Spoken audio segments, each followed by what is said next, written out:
We are back, ladies and gentlemen. Soliana's here, Tiblers here, Coast Ladies here, Shots is here, Tatos here, Neo's here, Dudu's here, Simpiwe is here. And please make some noise for our special guest today, Chester Messi! Yes, sir! I can't believe it. You guys are fucked up. I can't even begin to tell you. Nice to be. I love you guys. When are you getting kids, man? When are you getting married, bro? Yeah, bro. I can't have kids. I can't have kids, MacG. I'm a puppet. It's like asking a latex ball. It's like asking a condom. It's like Fikile Mbulula. I don't think he has kids either. He's a walking condom. You guys are amazing. You're a cult. And MacG is the high priest. And when I say the word high, I mean it literally. You guys are fucked. I can't believe you got me on the show. Are you insane? So, by the time we're done today, I'm going to nail you so hard, you're going to get fired from Kaya again. Oh, they're going to hire you so they can Bring it rehire on. you. Bring it on, bro. I love it. Oh, yeah. He smells like Sizmet Lomo. Jeez, what does that smell like? Privilege.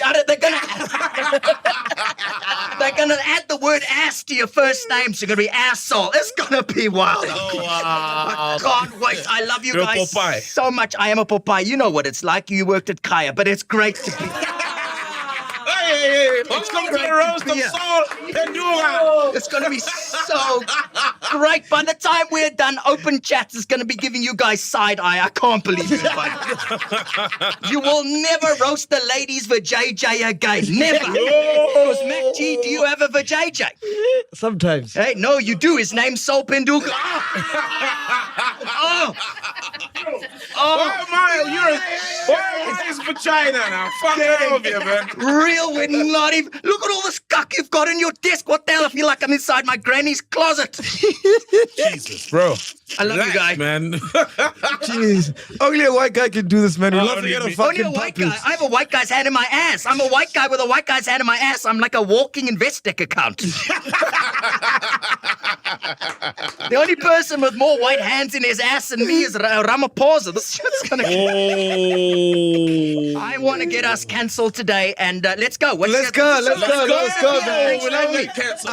There's only one place to start. All eyes are on the Madlanga Commission. Oh, yeah. The hearing starts today. It's actually happening right now as we're recording. Yeah. So by the time this comes out, I think more information would have come out. Mkwanazi is the first one, right? Yes. Mkwanazi is the first one. I love Mkwanazi because, you know, Mkwanazi is going to be the end of the ANC, and we know that because his name literally starts with the words MK.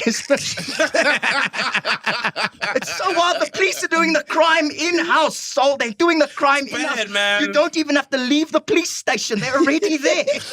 And if the ANC had a movie, you know what the movie would be called? What? Yeah. Commission Impossible. I'm out.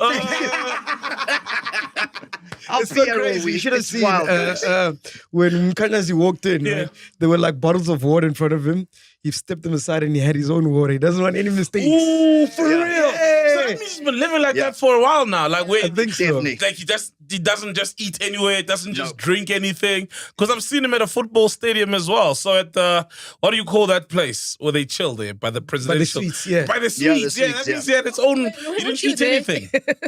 Weren't you there recently? By the Yeah, streets? but there's many, there's many. Like, they go around the stadium. Oh, okay. All right, There's like 100 of them. So the Judicial Commission of Inquiry into Criminality, Political Interference and Corruption in the Criminal Justice System will begin today with KwaZulu-Natal Police Commissioner Lieutenant General Nhlanhla Mkhwanyazi set to take the stand as the first witness. It's chaired by Justice Mbuyiseli Madlanga, right? Yeah, that's the one. Wow, it's crazy. Madlanga Commission. Yeah, it's going to be nuts. Yeah, so the commission was established by President Cyril Ramaphosa in July following explosive claims by Mkhwanazi. Among his allegations are political meddling in police operations, the disbandment of specialized task teams investigating political killings, and collusion by senior officials to shield criminal Oh my God, I feel like I'm on 702. Oh my God. And the news today. The news today. I can't. McBongo. Bongle. Yeah. Isn't the breakfast anchor Bongle? He calls himself Bongle. That's his name, Bongle. Yeah, Isn't that a shitty card game? Oh, we're going to play Bongle later. It sounds like a porn site from Kimberley. Hey, bongle me harder. I'm going to bongle your sister. The hearings will take place at the Bridget Mabandla Justice College in Pretoria, where the commission has confirmed that all technical systems and witness protection measures are in place. Your thoughts, Chester? I don't even know where to start. The crimes involved here, the criminals' names are where it gets cuck funny. Brown Machotsi, that's the one guy. The tender connector. Brown Machotsi, that's a really racist name to call your black friend. Hey, Brown, that's like having a white friend called Pinky. It just... it's racist. And the other guy's name is Vusi Musi Cat Matlala. Yeah. Vusi Musi is the cutest criminal name I've ever heard. It sounds like what an old white lady calls her cat. Vusi Musi Musi Musi. Vusi Musi Musi Musi Musi. Vusi Musi Musi Musi Musi. And ironically, his middle name is Cat. I can't. Oh, Saul, you smell like Caius. Listen, man, I don't understand. And the reason his middle name is Cat is because you ask the police, how long is he going to be in jail? Is he going to stay in jail? When's he going to go to jail? Their answer is, meow, meow, thank you. Your thoughts, Thank you. Benduka? Yeah, man, bro. After the Zondo Commission, I'm not really excited about commissions. I need to be really honest. And bro, I don't know, maybe you can help me, Chester. Like, Definitely I can help with you. these documents, these dockets, because they've been away, they were in Sibia's office. How do we know that they haven't been edited, they haven't been replaced? You know, the actual papers inside and the information. How do we know that they still, hold the same credibility from They've when it was definitely still been replaced. Of course they've been replaced. It's just Chappies in there. It's going to be a Chappies bubblegum wrapper in there. It's going to say, did you know? Did you know Senzo Mfunu is sponsored by Sasco? Oh yeah. Did you know he's sponsored by Sasco? He's sponsored by Sasco. He's sponsored by Sasco because he's toast. Thanks him out. And it's protecting the criminal's bread. It is good. It's eating the criminal's bread. This is freaking insane. And Becky Taylor was hanging out with the gangsters, we heard. And we knew, because if you've seen his hats, well, only a gangster wears a hat like that. This country's ridiculous. I love it, but it's insane. And this police commission, apparently there are 60. I chatted to JJ Tabane. You know, JJ is like the living version of me. JJ Tabane. His parent, if you see him in Cape Town, you're like, hey, JJ! And he doesn't realize it's him. But the police in crime, none of you went with that joke, but police in... It's okay, they'll get it on the internet. The police are doing, there were 1,600 police officers who have a criminal record. Isn't that insane? Whoa! I know, 1,600, and they're like, oh no, it's just for traffic offences. There's a load of cock. Fire the criminals, but Ramaphosa won't fire anything. If Ramaphosa it was any less spineless, they would have him there in the aquarium there in Cape Town. I don't know. It's like the weather in Cape Town. The weather in Cape Town is so cuck. Ramaphosa's going to turn it into a cabinet minister. It's that. Don't who me. What's that? Can't believe you're my friend, MacG. Of course. Your thoughts, Ghost Lady. Can't do that with my hand, okay? My hand. Yeah, that's what I'm doing. I can't zap sign you. Yeah. What are you expecting? So I did watch the first the first day of this whole commission. I just loved when they were just breaking down the history of Mkhwanazi. You see where he started and obviously the hurdles that he's had during his journey and also as all sorts. So it's too early to have like a whole say about it. We have to let it play out. I think would be in better time, maybe 2 weeks, 3 weeks, a month later, and as we see. But I know they've given him 4 days, so there's still a lot of days to go. Like, it's too early to say what exactly could happen, what could unfold. Today it was just like literally just an entry, basically, of what's going to happen. Well, she's the cleverest person in the room. Why aren't you hosting the podcast? I'm sensing penis advantage here. Oh, wow. If there was ever an example of male privilege, the fact that you're the ones behind the microphone and you're not. Okay. That was by miles the cleverest answer. Okay. I can see where the million views came from. Soon I'm going to identify as a male. I'm in my journey. Okay? In your journey. Oh, you're transitioning. Never. But do you think that, we've always been asking for accountability. Do you think we're going to see that with this commission? Oh my God. No. Never. Ramaphosa can't fire anyone, MacG. You got to understand, he has no power. If he had any less power, Eskom would turn him into a power station. His middle name is Kusile. He has no power in the ANC, so he can't fire anyone. That's his whole problem. So he has to just sit there and go, yeah, I mean, he was literally endorsing the Democratic Alliance yesterday. Did you see that? Nuts, man. It was insane, saying that DA can run a municipality. It was literally like, I don't know how to explain this. It was like literally going to Spur and then they endorse Nando's. You know what would make your Nando's taste great? What? Chicken licking. That's what. The president. And you know what happens? Is Ramaphosa doesn't understand, the same as DA voters don't understand, that just having a clean audit, which is what the DA's got, doesn't mean that you're running a good. It doesn't mean you're getting services in Gugulethu. Do you understand? Yeah. Because your accountant's good. It doesn't mean that you're getting running toilets and your shack fires are being watched out for. What it's a bit like is if you go to the Spur, right? They go to the Spur and then the steak is cuck and you say, oh, my steak's cuck. And they go, yeah, but our accountant's amazing. I'm sorry, that's the best joke I can do in that, okay? The pressure. Fucking ridiculous. It's insane. This is why Ramaphosa really threw the white privilege under the bus. He really jumped on the white supremacy bandwagon with that one, and I think he needs to foot sack. Oh my But goodness. with all honesty, though, with that statement from Ramaphosa, isn't it just like him acknowledging where or which municipalities are being run properly? So Let's just being honest. Stop being reasonable. Oh, okay. no, You're not wrong, though, eh? She's not wrong. You're not, but to me, it's. So are you telling me? Please don't point your finger at her. It's very aggressive. Yeah.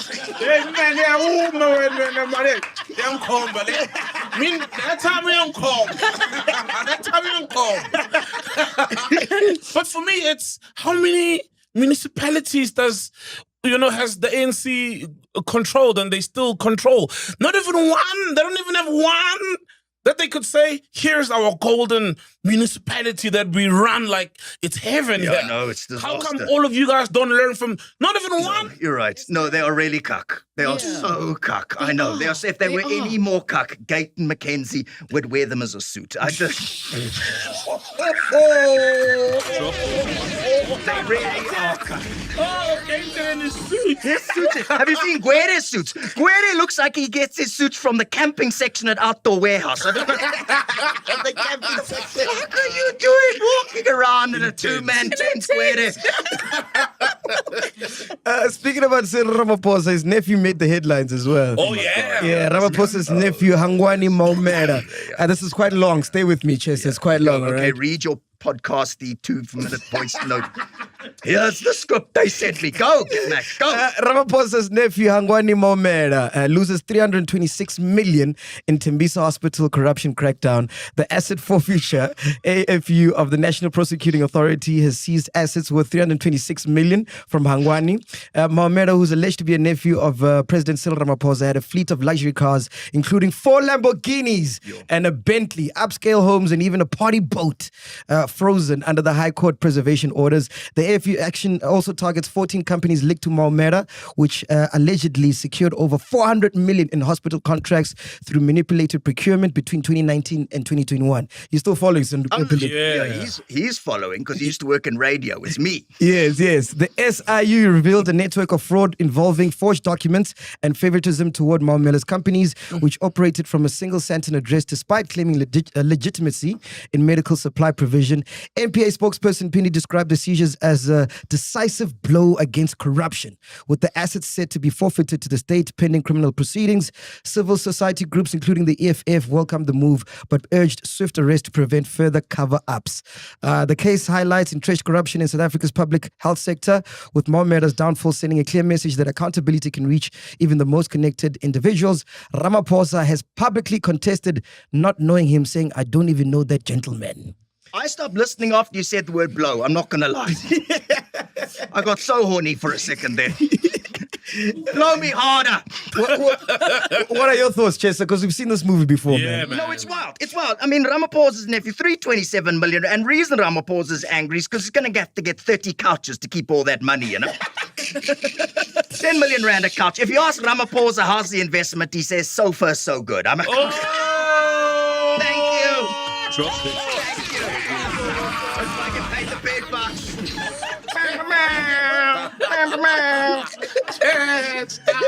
That's right, Strike Door. Sponsor my podcast. I'm the funny one. No, I'm joking. No, I'm not joking. No, I'm joking. I'm You got a podcast, Chester? I do, yeah, I do. It's a political podcast, though. I just chat to politicians and political analysts. I would have got that lady there, but she's too expensive. You guys are too fun for me. I can't drink. I don't have a digestive system. Sorry, soul. I tried it once and I just got soggy.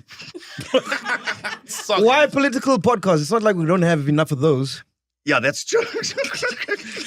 Stabbing a guy in the back. Oh, wow. Look, okay, the only two political podcasts in the country that are run by puppets, I thought I stood out. The other one, Sizwe and Mpho. Not Sizwe Mpho. Oh, no, I love Sizwe. I'm joking. We love it. I love him. I'm just joking, right? No, because I chat to politicians and people are used to that, and so it's a fun angle. I enjoy it, and I normally just do roasts where I got Becky Cele there at the State of the Nation. I said, "Hey, Uncle Becky, are you allowed to keep money in your couch?" And he told me that all puppets are criminals, and then I told him that's from a fellow puppet, and then I ran before the hand of my ass gets arrested. So, the way I work is I could talk to these guys. That's why political. It's very fun. I mean, most of these podcasts aren't, yours is hilarious, but most of these podcasts aren't funny. So I make jokes and I go up to them and I roast them. And I got Bantu Olomisa the other day. I know, it was great. I asked him, how is he the deputy general because he's deputy minister, isn't he? He's the deputy minister of armies, but he is an actual general, and Angie Mashekh is in charge. So can you imagine how weird those meetings are? Angie, what the fuck? Angie's phone. Bantu, what the fuck must I do now? I don't know. There's no army left. The only way we'll have a submarine is if we give Angie a snorkel. Oh, no way, bro. I know. It had to be said. It had to be said. But why is it? Hester's cooking. Why is Stay in the water, bro. You don't need water. You can't be fired twice in the same month. Spit your chest. I love you guys. I love you so much. You keep taking all my shit. Listen, I haven't seen someone take so much shit from a white puppet since Musi Maimani's days. But listen. I know. I want to come back, eh? Keep after me. I know. And then Musi's literally messaging Ramaphosa now on how to get Helen's hand out his ass. Literally, that happened this morning. Take it out before it's too late, Ramaphosa, Matamela. But listen, the thing is that we don't take corruption seriously, do we? The National Anti-Corruption Advisory Council are the people who fight corruption. National NACAC, that's their name. NACAC! Who thought of the stupid name? So we don't have anyone taking corruption where they actually take it on. The president doesn't have any guts, or the ANC would have changed, and they haven't. Do you agree with him, Penduka? Yeah, I agree, bro.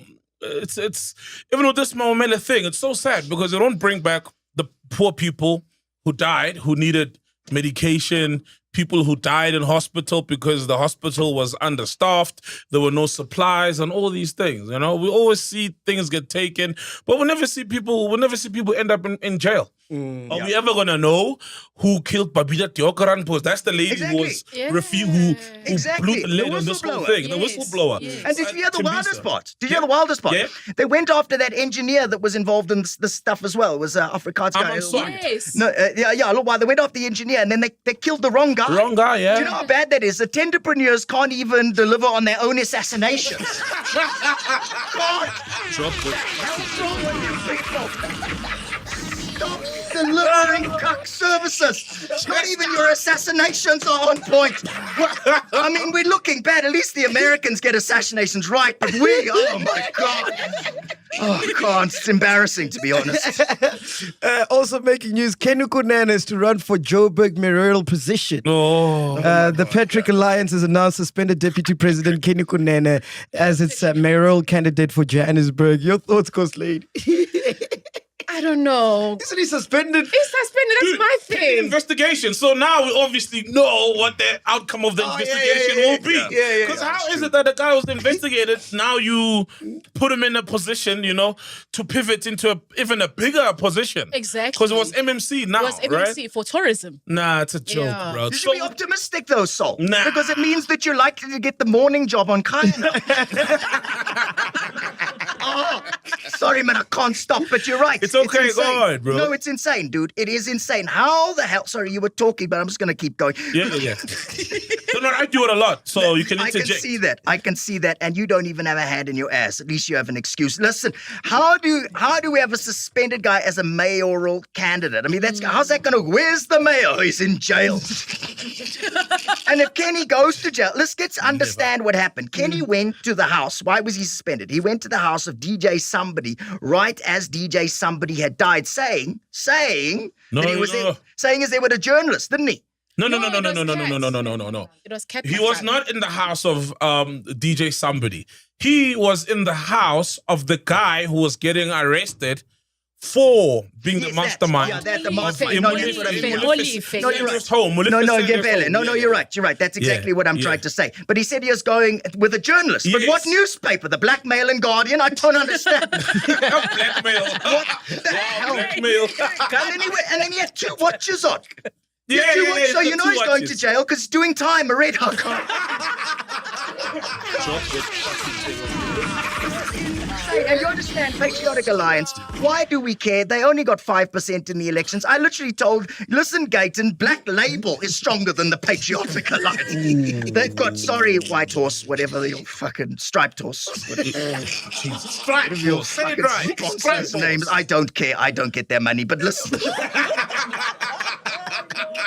This is insane. If Kenny goes to jail, will he eat sushi off himself? I don't understand how this is going to work. The Patriotic Alliance isn't taking us seriously. Did you see that time that Gayton McKenzie had a 956,000 rand trip for 3 days to Japan? Did you see that? Yes, I saw that, yeah. For 3 days? What did he spend it on? Was he staying inside Johan Rupert? I don't...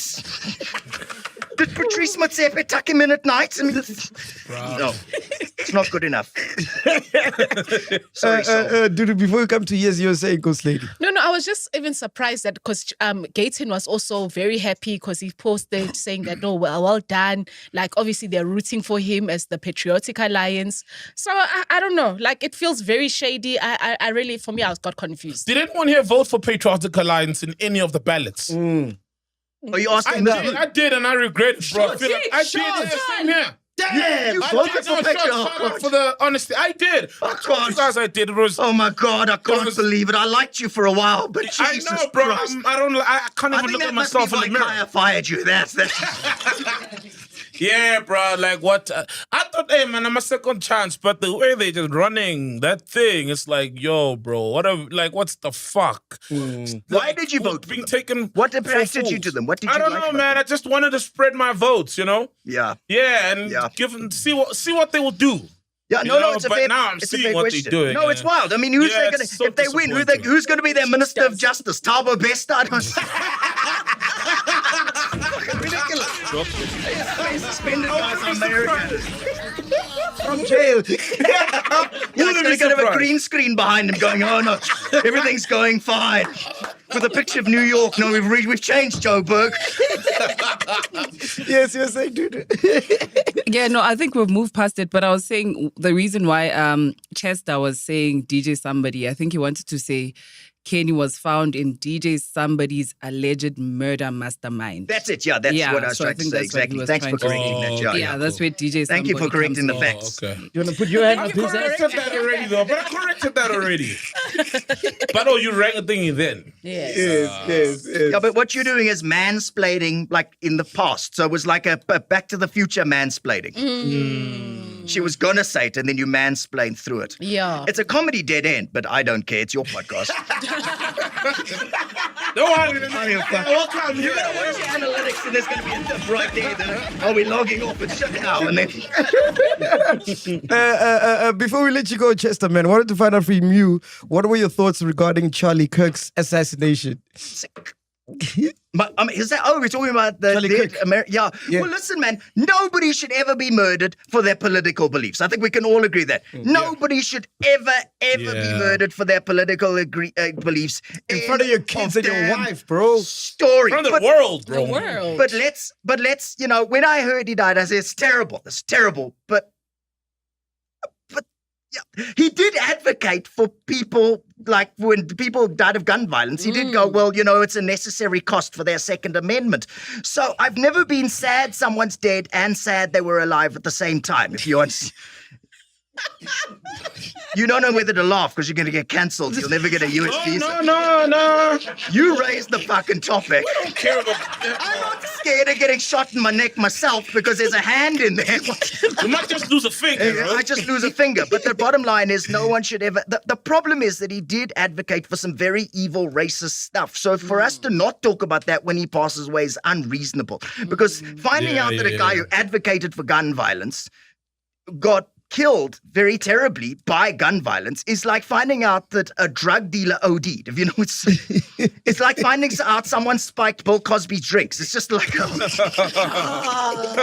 it's just a terrible thing. But it's like when those anti-vaxxers get COVID, you're like, oh, that's terrible. I can't imagine. So we don't know how to handle it, and it's a complicated. Condolences to the family, but at the guy should have done better as a person to look after people in Gaza. He denied the impact of racism in black people's lives. Yeah. He denied Michelle Obama's intelligence by saying she's just an affirmative action candidate when that guy himself is a university dropout and Michelle Obama has degrees from Harvard University and Princeton. So foot sack with your racist cuck America on that front. Yeah. I know. We get all woke now, but I'm sorry. That's just me. I can't.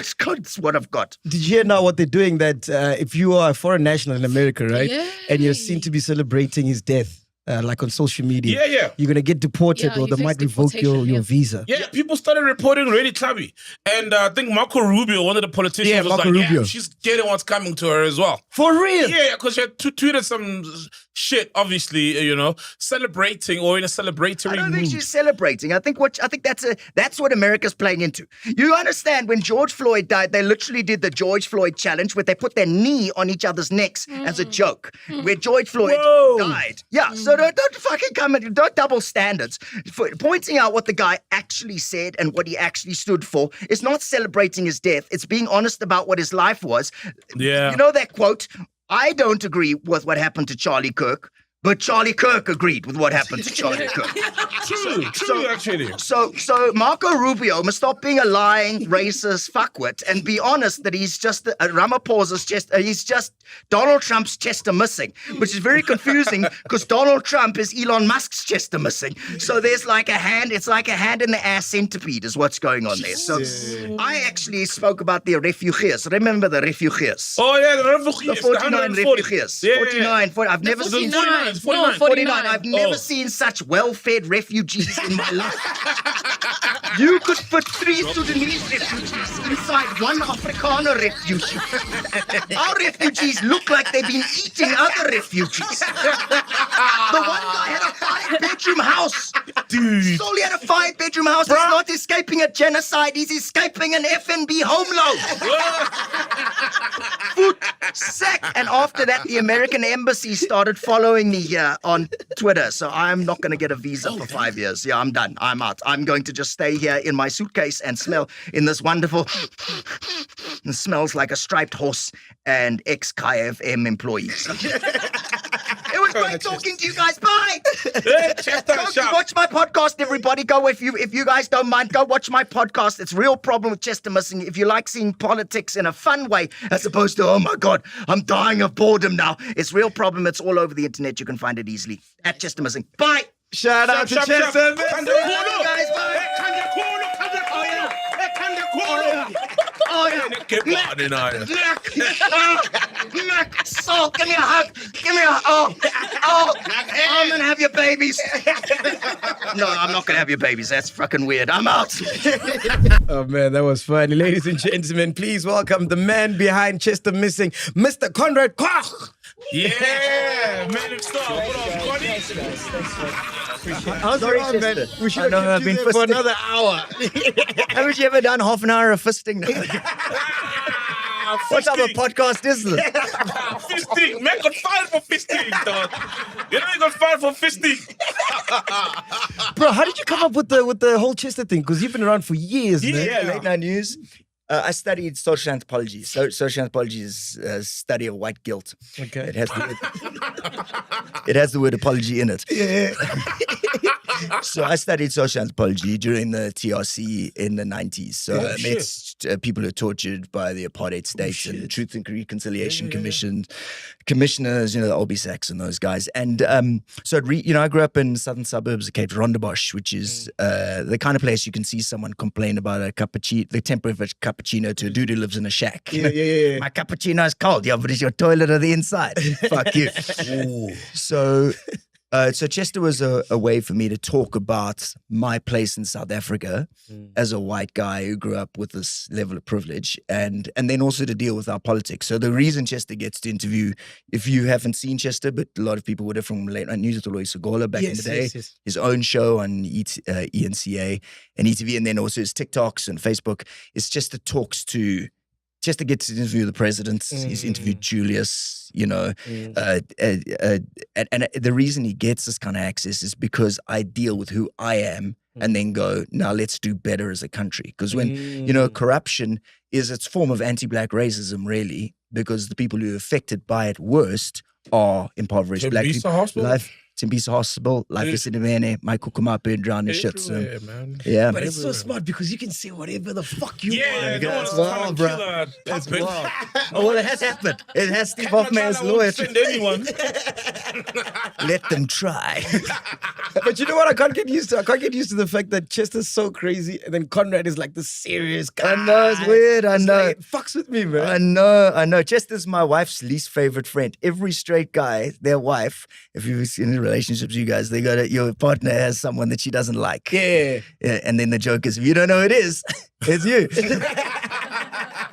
So Chester's my wife's least favorite friend, and he's got this like so when I'm with Chester on stage, because I tour live shows, I'm touring one now. I'm in Durban this weekend, and in a couple of weeks' time in Eastern Cape, and in Quebec, East London, and so on.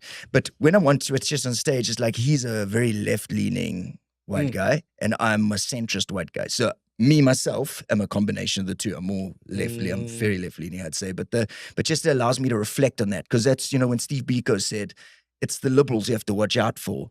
The people who have black friends. My wife's colored, and she's had to fire white friends because just crazy experiences.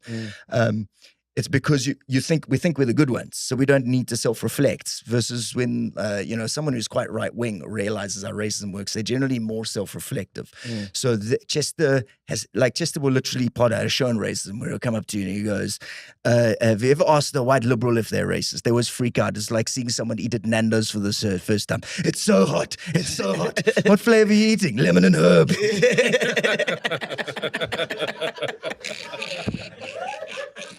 So Chester was a way to talk about all these issues, and also a puppet is allowed to say the most crazy stuff. It's a sense of fun. Our politicians are quite lekker on one front. Yeah, they're corrupt and they're racist and they're populist. And look at Gayton just amping up kind of identity, and you got to be this kind of a colored person and whatever that means. Man. And they all do it. So but. The truth is, a lot of them, the struggle hero ones, this Yunus Karim is this amazing struggle hero, ANC guy. He explained to me once, is that the ANC core struggle guys, even Helen Ziller herself, she she protected, I think she hid Tony Ngeno in her house for one night during this, in the 80s sort of thing. They're very soul of the earth if you can give them a way to play outside of the formalness of an interview. Yeah. So they have a reason, and Chester is a reason, because he's got, once you've interviewed Gwede and Zilla, and which he has, then why are you not going to talk to Chester? True. So it allows a sort of new way for them to deal with stuff. So you can say it without it's being super offensive. I wanted to ask you, as a comedian, what do you think about the state of freedom of speech, not just in the country, but in the world, with like what happened to Charlie Kirk? And also, I don't know if you saw this, but there was a comedian in Britain recently, in the UK, who got arrested for telling a joke, bro. I kid you not. The joke. Let's find the joke. No way, man. Yeah, please just check first that doo-doo. Yo, got arrested, knock, bro. knock. For real. No, please. What do you think about? Are we witnessing the death of freedom of speech? I don't think so. I think we got to remember how wildly evil humanity's been. Yeah. You guys need to understand, people of color, women were seen as objects. They were seen as people who had no rights. Part of Charlie Kirk's problem is he saw women, he sort of suggested, as far as I saw one quote, the concept women must stay at home and they must cook and be in the kitchen and be a wife and that kind of thing. And so we come from a world where we easily silence those who it's less easy for them to speak up. And people like me just have more access. So in other words, I'm more likely to have the money for a cell phone. I'm more likely to have money for data. I'm more likely to have the kind of accent and presentation of self that when I speak, I often will be heard easier. So for me, we've seen a rectifying of that. So, when people do like a stereotype hack accent, like I'm going to do like as a Zulu accent, and then we all laugh, or what we see as a stereotype colored accent, and we all laugh. When you laugh at that, what you're doing is laughing at people who don't sound like what we see as a normal English accent is. And a normal English accent is a product of radio, it's a product of money, it's a product of power. So the reason I sound less like I have an accent is I have an accent. And any working class person of color, black person, whatever, Indian person, can tell you immediately, the joke, or you sound like you're from the burbs. As soon as we make, and if you listen to an ad in South Africa, generally the accent that sounds like mine will be the ad with the payload. Make sure you get this insurance. And the joke ad, part of the ad, will be a person of color's kind of Indian accent, colored guy, black guy, being lunch bar of nailed it. Yeah, so many you ads. make a lot of money out of that. So what's happened is we have the culture we live in is extremely racist. We're talking Zulu in English in Africa right now. If you go to Tanzania, they all speak Swahili. That's just what you speak. The fact that I am under almost no pressure to talk an African language as a white guy. There's no pressure for me to acclimate with Western culture. You understand, black people were forced to speak English at the end of a gun. They're forced to drop African culture at the end of a gun. So when we laugh at how a black person sounds and, it's just a joke. No, you're enforcing 350 years of bullshit. You're being a cunt. So, people go, my free speech has been taken away. No, you're just asked to do better comedy. Think harder. If you go around the world, we can say the most crazy things. You must see the things comedians are able to say. We're able to say the most crazy things and no one gets cancelled. For show me a comedian who's cancelled. There's a whole right-wing circuit. If you're good, say you're cancelled to me.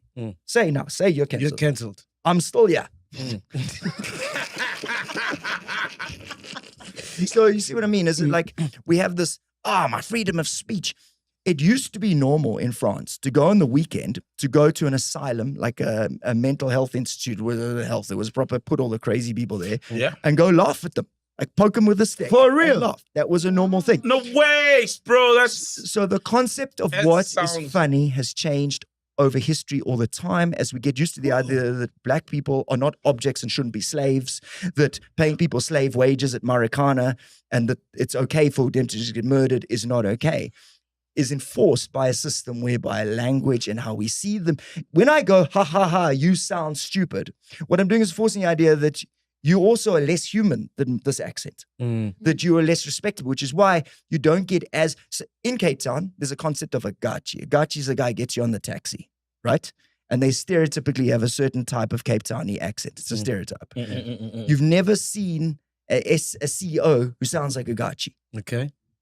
Even though a gachi would be the perfect CEO of SA because that airplane would be freaking full. So the problem is that we respect intelligence based on accent. And so when we...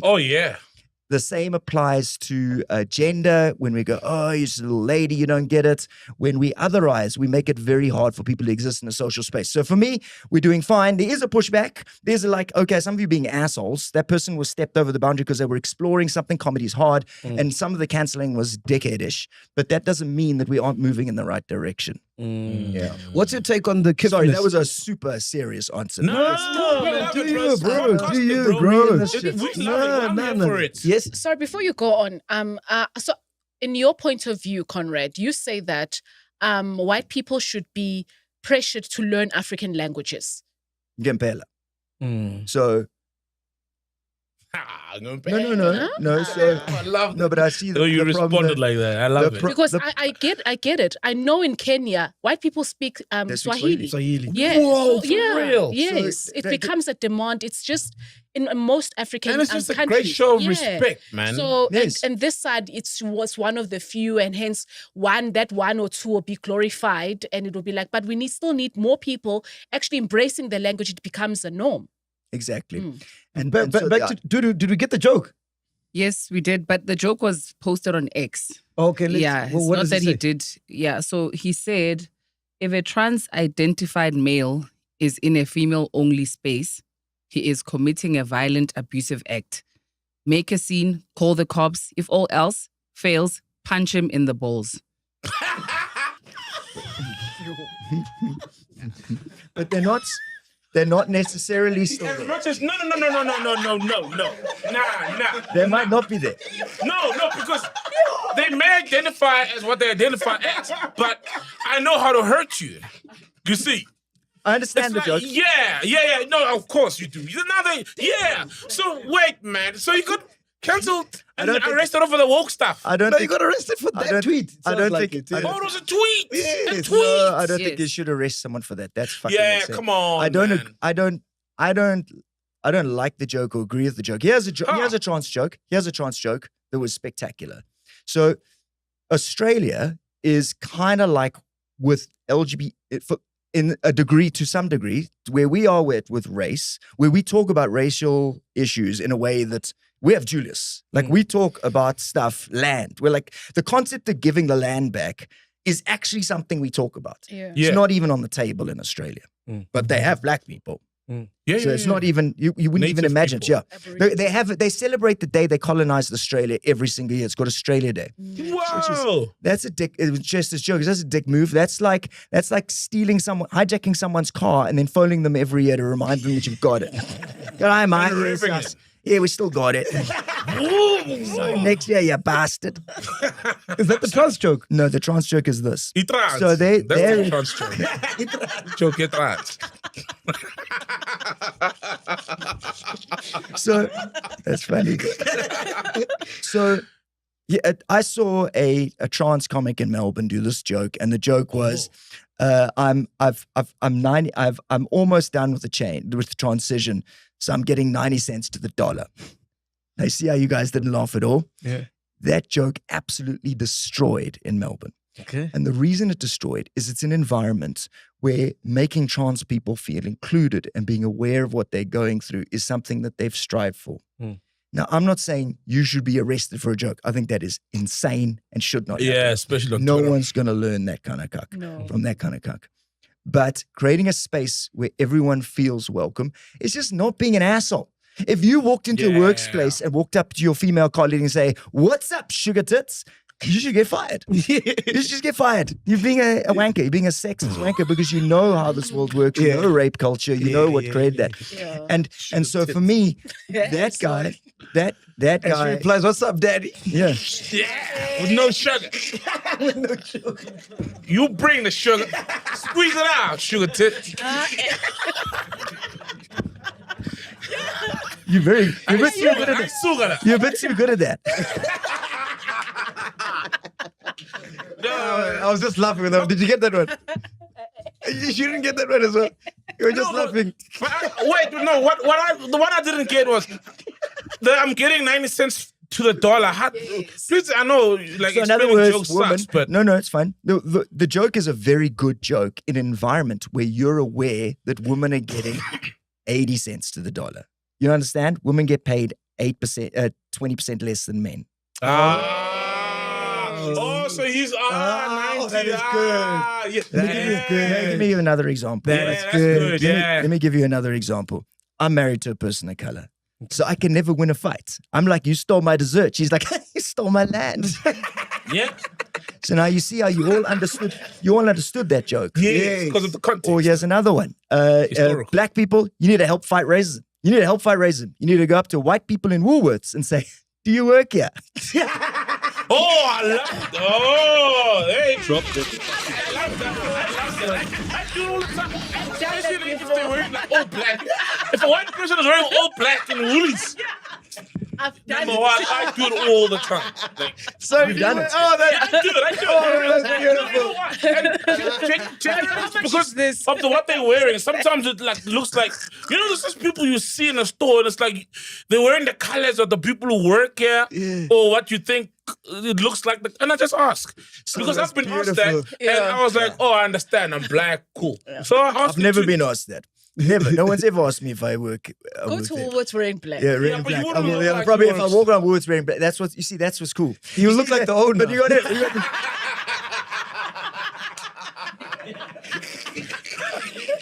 No. No, but you see how layered the conversation we're having right now is. Yeah. So from an anthropology point of view, Yeah. you all know exactly what's going on. And you just added a layer because you're saying things have progressed. If you're just a white guy wearing black, you'll get asked the same question. We've moved forward a bit. See, that's a cool thing. That's an analysis South Africa just did. Now, if this room had more people who are aware of trans issues, and I'm not like judging, I'm No, just of course, saying, of course. it's just the culture we live in and dynamics. Yeah. You would find the joke about and where of women like gender sort of related. So you go, it's feminism. People really don't understand feminism. It's just being aware of what people are going through. Yeah. So we're just gonna Empathy. we're just trying to be more empathic and not be wankers.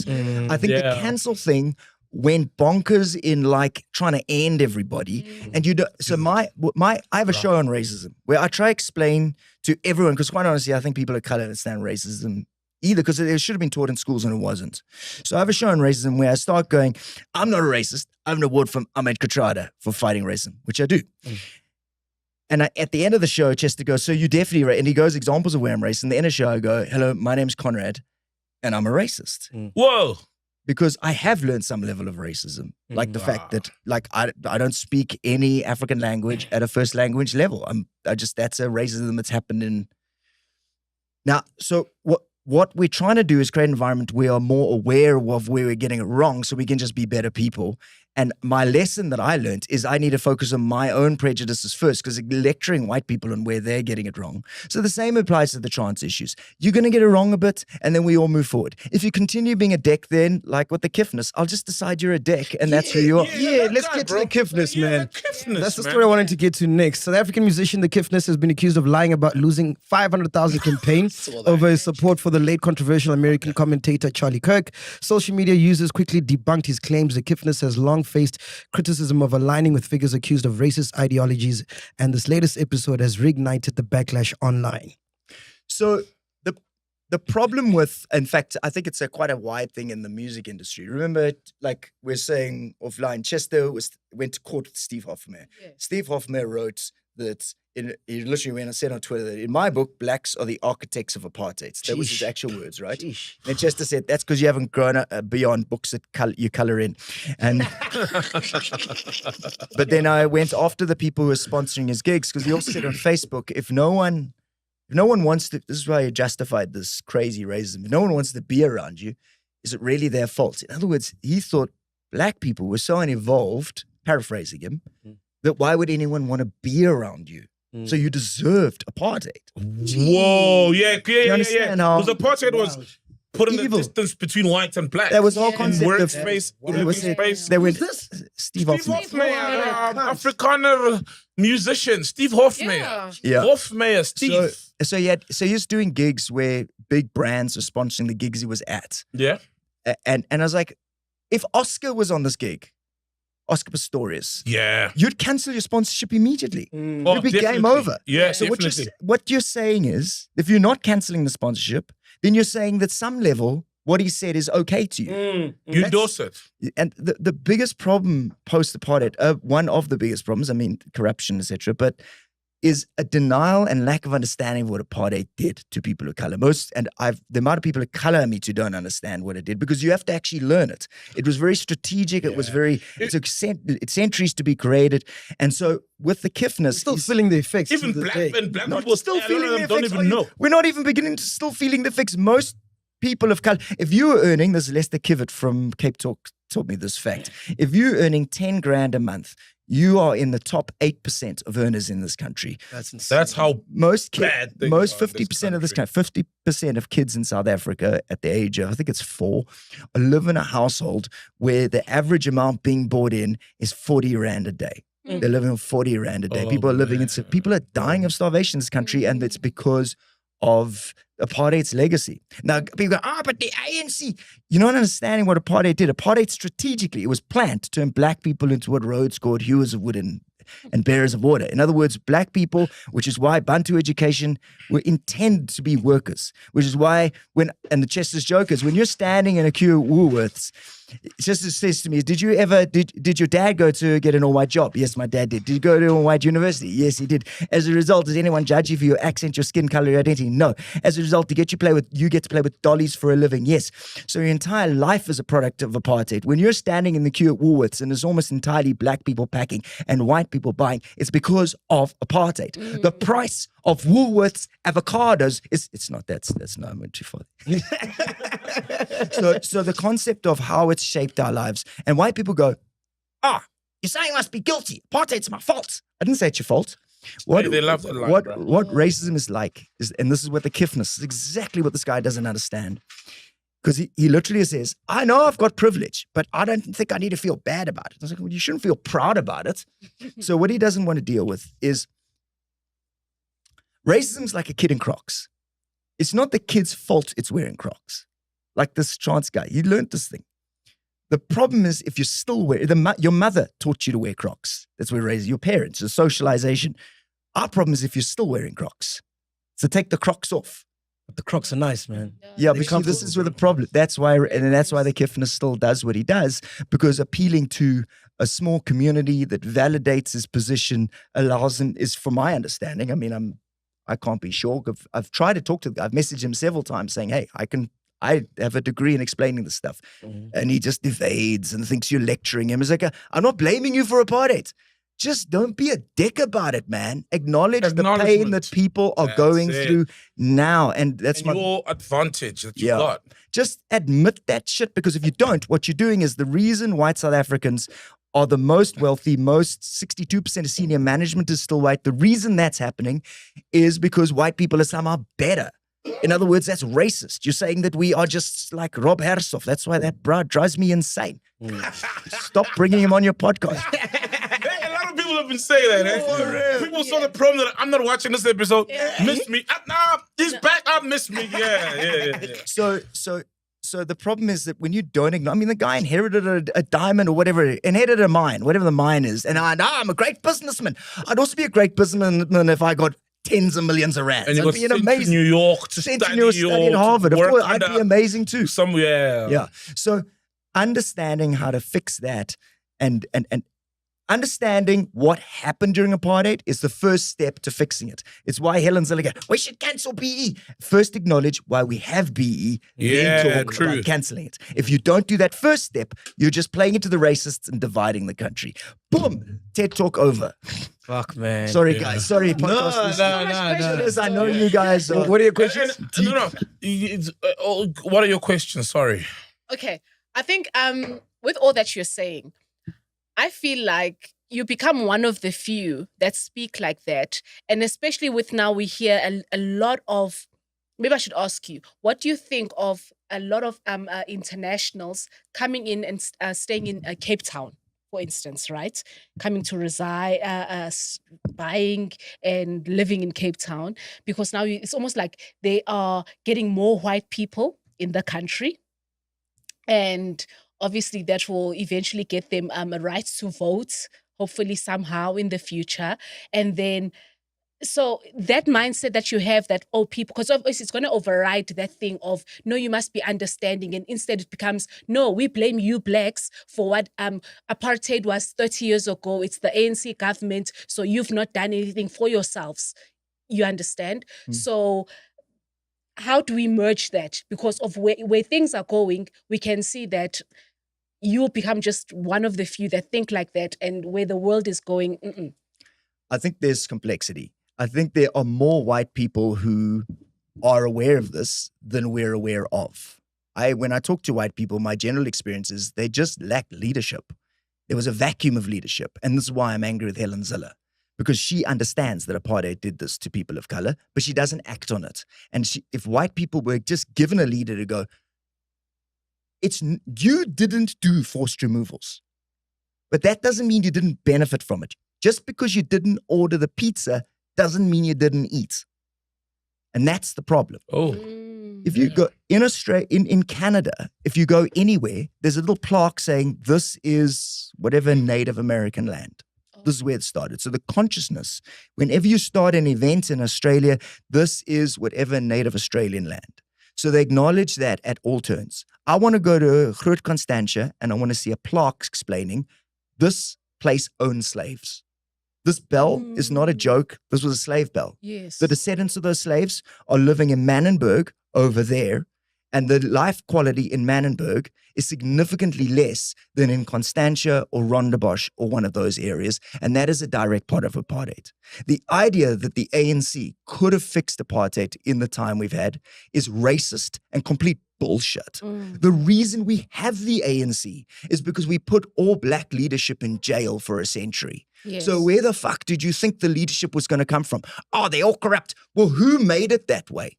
The same people, Thales, the French company who allegedly bribed Jacob Zuma, they first bribed those later part, as far as I know, P.W. Botha and those guys. There's books on this stuff. Oh. The corruption started in apartheid. It wasn't clean. Yeah. No, They were not just at all. corrupt. Super Yes. corrupt. There's books on Oh, this. super corrupt. There's books, endless books on this. Super corrupt. So the idea that we are somehow more evolved and more capable is an idea they directly sold. It was a plan that came, that we literally had a hierarchy where we believed anyone who looked more like I do is more likely to be intelligent, capable, and competent. Yeah. And then we enforced that with, you have a funny accent, jokey joke. And we create a culture and a system where we see black people as less capable, even though it's merely because of opportunity. And so this thing of foreigners coming in, there needs to be an active ability to just teach, and it can be great. They're doing it in Canada, they're doing it in Australia, teach people about the history of the place you're in.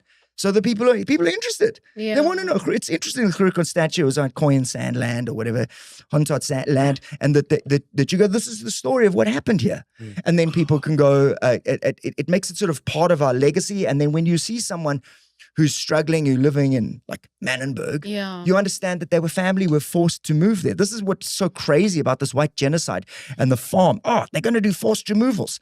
The actual people affected by forced removals are still living in the place that you moved them to. They haven't got their land back. It's sitting there in Cape Town. Yeah. So they're in District 6. So, Yeah, that's the one. So your biggest fear is what is literally happening today to people of color. So when people say get over apartheid, it's one of the most shitty, arrogant, racist. And Cape Town is made to feel like this destination that's Because it's people like, see one party. I live in Cape Town. Bro, there's a town full of foreigners. There's They so just much poured stories. everything But there. my only pushback Yeah. against that. Are you going to where Cape Town is people of color?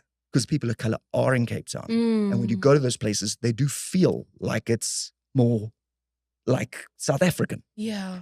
But if you go to the City Bowl, it's very much a piece of Europe. And the idea of pushing back against that is not something the DA has been aware of to do. And it's like, it's such a simple thing to do.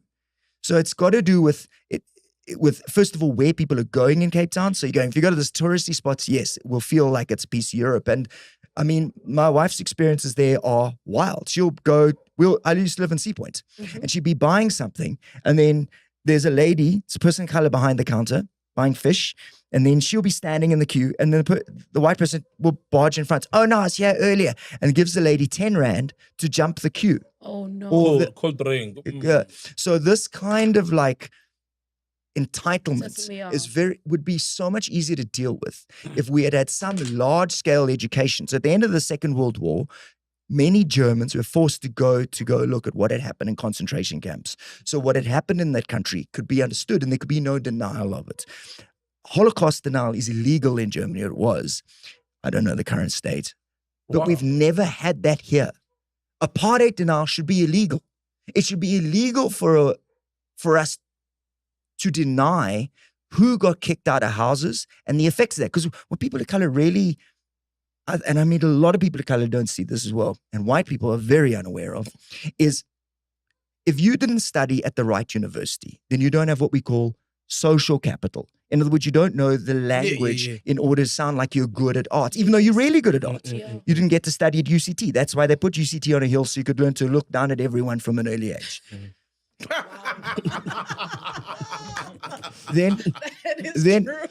Then what we don't have is cultural capital, which means you don't have the right, that's cultural capital. Social capital is you just don't know the same people. So in other words, you want a community of people who are also actors in this fraternity, but so you can't work with them because all the people you knew were poor. So you don't have the power to access communities. Not plugged in. And there are people with solutions to these problems, but neither the ANC nor the DA is really interested in how to solve them. There are people, William Gumede or Duma Kabule, the amazing economist. These guys, Professor William Gumede, has answers like empowering smaller businesses, like that isn't ANC connected. Make sure Standard Bank gives them money, etc. But the ANC has kind of gotten bored, and there's a degree to which us as the middle class, some people of color are guilty of this too, getting on board with what apartheid did. And so that we all benefit from apartheid's legacy. So I'm going to say the last thing, and then because it's very dry. No, bro. No, bro. No, bro. Don't worry. The podcast is not about just only laughter. Go on. The last thing. You're cooking, bro. You're cooking, bro. Yeah. The last thing, I don't normally talk like this without jokes, but the last thing, because I have a show that we have different jokes for all these things, but the last thing with that is that, you see, what we don't understand is that apartheid specifically made white people middle class. Yeah. That's what it was. It was affirmative action for Afrikaans, poor Afrikaans people. Remember that the English came and were racist to Afrikaans people? Yeah. They ruled Afrikaans people. Yeah. So we made Afrikaans people, were made middle class via the exact same AEEE, Afrikaans economic employment. They're BEE. So now what's happening is when a person of color arrives, say you work at a bank, you arrive at a management position. Your family are all from Tembisa. And now you go to the bank and maybe you still have a bit of an accent. Now people think you're a little bit like, Yuri sounds like you don't get respected. So when you're sitting talking to someone who's powerful, it happens with celebs. You guys have this. You're sitting talking to someone. If it's someone very famous, you'll be like that. And the less famous you are, the less they clock towards you. You've seen that, Coke? So that's what a microaggression is. So I don't give you respect, your knowledge. If you contribute something in a meeting, I won't listen to you. This is the kind of thing people of color faced since day one in 1994. So what would happen is you'd know, I mustn't bring up this. I must learn about rugby. I must learn how to talk about golf. I must dial down my accent. Play some paddle. Right? Yeah, make you sound, bro. I could feel the pain. I could feel the pain. So what happened is, imagine a room full of middle class people. And we let black people into that room one at a time. And the moment they got in the room, we fucked them up. Made them feel less than because of their identity. And that has been happening for decades. And so that really shaped how we deal with this stuff. We didn't educate kids at school about what had happened. I interviewed Alan Busak on Chester's podcast. Chester interviewed him. Alan Busak, who was controversial, but very much led the struggle against apartheid from within the country in many ways. And the kids have only just started learning about what he did at school. Only just recently. Which means there isn't a consciousness. So that what you'll have is, can't we all just be friends? We're all the same. And you're like, but we're not all the same. No. Because the chances of me being here, I play with dolls for a living. Can you imagine a black kid, mid-80s, going, Mama, Daddy, I want to play with dolls for the rest of my life? Yeah. And so They'll clap you, man. They will smack You and your doll. Foot sack. So the problem is that we've all got on board with the racism to some degree because no one has taught us to see how the system just perpetuates. Like the fact that I don't have to speak an African language. That's like go one, and then layers after that. So breaking the system down without it sounding like I'm lecturing you. You're all racist. I think we're all racist. I think everyone in this room is racist at some level. And I don't mean, sometimes you're nasty to white people. I mean, we're all anti-black racist because we grew up in a system where the norm, Michael Kamape, a little black child, drowned in shit in 2014. was 5 years old and he drowned in shit. And that is an abomination. There are no white children drowning in shit. And if one did, Helen Zille would be the next day going, never, never, and never again. A pit toilet, you mean? Yeah, Yeah, I remember that. drown in pit toilets. So like Marikana, and we've got to understand, colonialism's over. The business partner of understand the reason colonialism happened, reason apartheid happened, one of the big reasons was to create cheap labor for mines. That's what Cecil John Rhodes wanted. He needed to get the diamonds out the earth and send it back to the UK. So the UK stole $17 trillion from India over the whole of the time they colonized the place. It's $45 trillion. $45 trillion is 17 times the UK's GDP. Right. Whoa, so man. just understand, just take in what that means. If the whole UK, everyone, stopped working for 17 years, imagine the leg up you could get. If everyone in this room, guys, all your expenses are paid for 17 years, you can just do any project you want. You can go do, you don't have to worry about food. We're housing sorted. So India raised a little white kid that wasn't there. It's called England. It's like a reverse Angelina Jolie. So, joke. So you understand that what happened to black people is you became the system by which the West funded the NHS, funded the nice trains, the nice buildings, the nice thing, funded Rondebosch, funded Claremont, funded Sandton. So Let me pull the story system. that's happening now. France is on the verge of collapse due to African nations pulling out. 14 African countries, including Burkina Faso, Senegal, Chad, and Ivory Coast, have moved their military bases.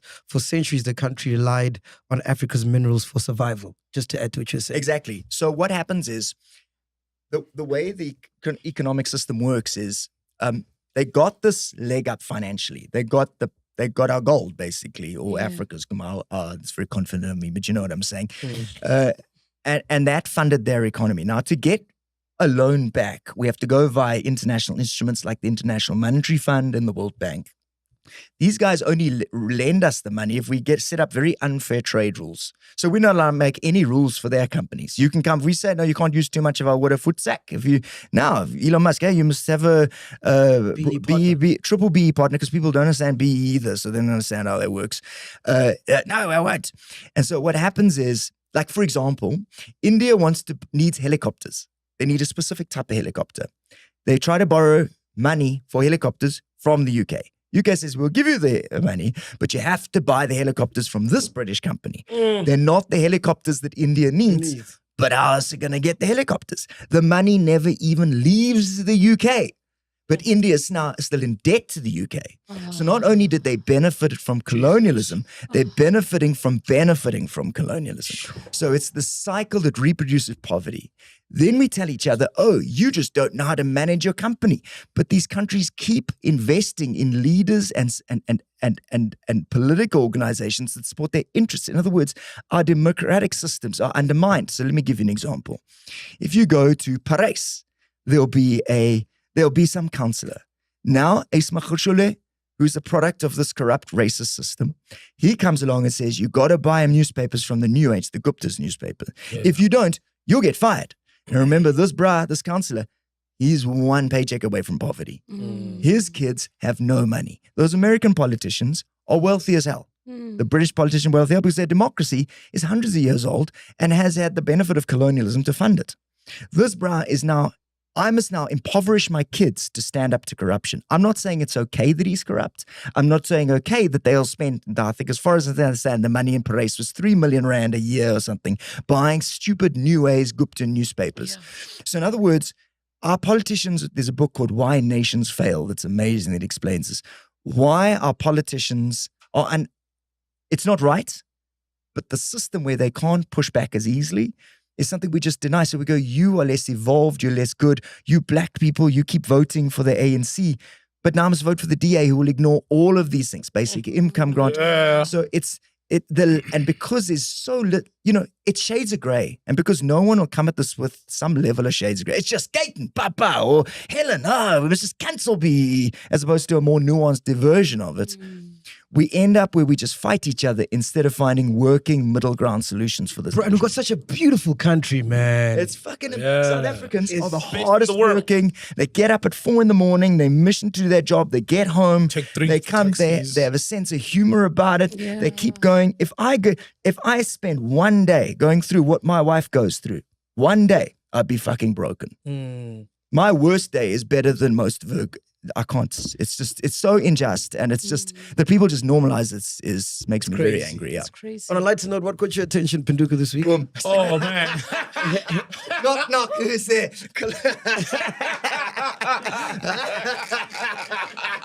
Hey, Conrad. Your algorithm's gonna be na na na na na na. Wow, na, na, na, wow. No, you got people locked in, honestly. Pinduka, yes? I don't know if he's starting shit. What's going on? Yeah, bro. Nah, bro. Almost similar line of the conversation. Dude, in Albania, so what they did was earlier on this year, I think it was this year. Yeah. They had, so they've got a government portal website where people can get services, documents, whatever, pay bills, etc. And then there's this AI that they've integrated into the system. It's called Diela. Okay. Now, this month, guess what they've done? What? That AI is now a minister. It's part of the cabinet. No way! Minister of Public Procurement. That's my shit. In the system. And That's but my no, shit. It Now, is. keep He's saying that. been saying it though. He's been saying that. How about you get AI to decide who gets tenders? Yeah. Now look, we've all seen Grok and we've all seen how humans can tampered still with. Yeah. fuck up with AI. But it's a move in the right direction. Wow. Wait. Albania. I'm going next week, bro. Tell me Fikile Mbulule isn't an AI. It's an Who else would dress Albania, like that? bro. Wow. How cool. So That's this dope. thing, that's helping people already, as an AI in their integrated system is now literally part of the cabinet. And there's people, warm humans working under that ministry, obviously, but I don't know now what powers, because obviously a minister normally oversees, doesn't do the operational stuff, but it's AI, it probably can. That's not going to happen here because we'd have to get a tender to get the AI. And then the AI guy, then you pay the agent that he's never heard of. Never heard of. And then there'll be a cow that's gone to Sudan and a couch, and then it'll all be gone, and then the AI will be turned off, and Eskom will have AI shedding. This could be Sadly, bro, dude. That's gonna happen. Yeah, that's AI. Oh, bro. So yeah, man, it's doable, bro. It's doable. No, it's man. doable, bro. It is really procurement. amazing. So futuristic. Yeah, I'm gonna keep an eye on it. I wanna see how it goes, but like it's the We step have in an AI the. president one day. We kind of do. I mean, that guy does nothing. What does he do? What does he do? He didn't fire Senzo Mkhunu. We should have fired him. We should have. Now he's on leave. We have Yeah. 2 ministers of police, and we still have so much. That's like having 2 Batman, and then the Joker's still getting stronger. Yeah. That's absurd. And there's so much AI. We have AI radio DJs. There's so many, bro. Yes. Yeah. Fresh. There could be AI. Name and shape. Name and shape. Caesar Gloma, name and shape. Thibaut Touch. That accent has to come from somewhere. There's no way that accent What is do you mean AI. by AI DJs though? No, the guys just tell the time, the temperature, and the song. Yeah, because And AI then- can do that. Like, Yes. AI can do all of that. Like, Yes, come on. background, stage That's studies. 4.7. Yeah. No, for real. And then there's competition. There's competition. Yeah, competition, live read. We'll take your voice notes. Yeah. On the other topic, we're can still play running, voice notes. AI can play voice notes. Yeah, pretty much, literally. It's rare you hear, you're like, whoa, I didn't expect that. You can expect everything, you'll get everything. That's why you they find me. expected. They're like, oh, he talks. This AI talks. Fuck, what kind He's of got AI? a brain. He's got a mind. You know the craziest question I get is the craziest question. People ask me how Chester talks. They don't know how Chester talks. So they had a conversation on my TikToks the other day. How is this thing talking? And this guy, Google ventriloquist. Then he goes, oh, is it like an engineer? Yeah, it's an engineer. Oh my God. Yo. An engineer. So you are equivalent to I'm an engineer. I don't know what's going on. I think it's really exciting. I think it's really exciting. I think that one day they will develop a system whereby the fairness of the system because AI ended up being racist, didn't it? They ended up like that one came out and it was racist because it's programmed by people who had not that they're like hard racists, like N-word saying a-holes, but it was something that just was built into a prejudice system. But notice I got it back to racism. But the story about Liqui Fruit is nuts. Bro, what do you do for fun, bro? Yeah, Liqui Fruit, I saw the story. What do you do for fun? Yeah. I was going to say something rude. I don't know. No, say it, I hang please. out with my wife. Oh, is it? Yeah. I Say the travel a rude lot. stuff, man. I travel. Say the rude stuff. Yeah, that's the truth. The honest No. stuff. Yeah, that's honest. Oh, you bro. fuck for We fun? fuck. That's honest, man. Come on. Fucks man. the kids. Hey, where does that come from? Hey, I don't yo. Where does that come from? I imagine. Yo, people know I love kids. Like, you know, like I heard. I've got 2 daughters. Yo, bro, imagine. Hey, where does that come from, man? I imagine, dog. Yo.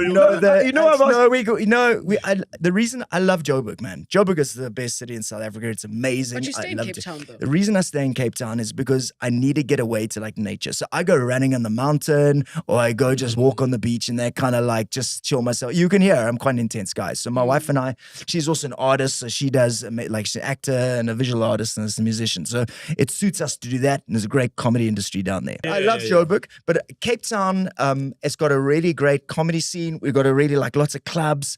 And I like to get away and like going around the mountain or go to the beach or we go listen to arts. Like, and my wife has more family there, my family all over the world.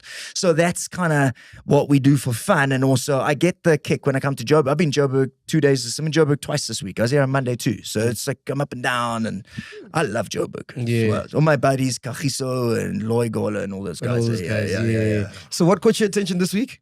Oh, this week, well, I've been focused on my own podcasty thing, so we've kind of covered a lot of that. But this Liqui Fruit story, I think, is freaking hilarious. Oh, yeah. That you guys sent. This Liqui Fruit has to drop nothing but fruit, but because it's like there's preservatives in it. But I mean, come on, guys, this is like clientele life's gonna have to change. It sells funeral insurance. It's going clientele death. You gotta change cock stats name. I went there, not a cock in sight. Virgin active. I went there, not virgin. What are you people doing? This is ridiculous. So they have to remove nothing but fruit. Yeah, because nothing it's not with fruit. 100% fruit. Yeah. It's got preservatives and all sorts of chemicals, which I agree with. And there's so many the juices that are like, they used to say 100% orange juice. Now they go like 100% orange juice blend. And then you'll see an apple and what, not just only oranges. So I think Yeah, it's but very important. podcast and chill. I've been here. It's podcast and footsack. There's no chill. We're chilling. You're not chilling. Nobody's chilling. There's beer all over here. Chiller's punch. I don't even know what's in this. It's a spirit cooler. What's the Did it find Jesus? Found Jesus in the It says fridge. peach and mango, but I'm confident there's some other cuck in here. There's salt peas in it. It says there in the fine salt print. peas in Salt peas in the Oh wow, salt peas. What kind of peas are those? taking the peas. No, but I think if the product is promising health and it's got a clever labeling to convince people that it's healthier, that's why. Obviously, not all brands are or brand names are a true representation of what you get from the brand. But if you're promising people life and health, meanwhile it's doing the opposite, like saying 100% fruit, I agree with that. To make away with the whole, because it's like saying something is 100% vegetarian, but there's meat in it, and I'm buying because I want to be vegetarian. Yeah. Just a little bit of cow. I know there's a campaign. Just a little bit of cow. No, we want 100% of cow. Yeah. If it's beef, it must be 100%. Why are you going to hate on the cows? For instance, I've heard this campaign about front label packaging. Yeah, I've seen that. I've heard it on radio. Yes, Yeah, on 702. radio, 702 runs it a They're lot. pushing it a lot. Yes. And I agree with it, What especially is for it? kids. What's happening? So it's the front label front packaging How do they label Yeah, it? Front of label packaging or something. Front of label. So it's Yeah, almost that's like what they the call it. warnings and the fronts. Instead of having this beautiful packaging that attracts your attention, you buy Colourful, something yes. Oh, yeah, only just to like- find, yes. only Just to like- find, When you buy cigarettes overseas, they show like the lung. like a a pic- bird's Or lung. a damaged lung. Oh, Yes, good. There yes, you go, yes, yeah. We yes, need that yeah, shit in yeah, front. Yeah. They should do that with political posters. It should be the same. Oh, yeah. Okay, An how- AC poster and a guy stealing all the money on Stealing from and somebody a who are DA suffering. poster and a guy cucking in a bucket on it, like in Kailicha. A Gayton poster with his son getting a 50 million rand football team that no one can explain. Bruh. Where does that money come from? Bruh. But if you think An about EFF poster with Julius just sitting in there with some Louis Vuitton. With his...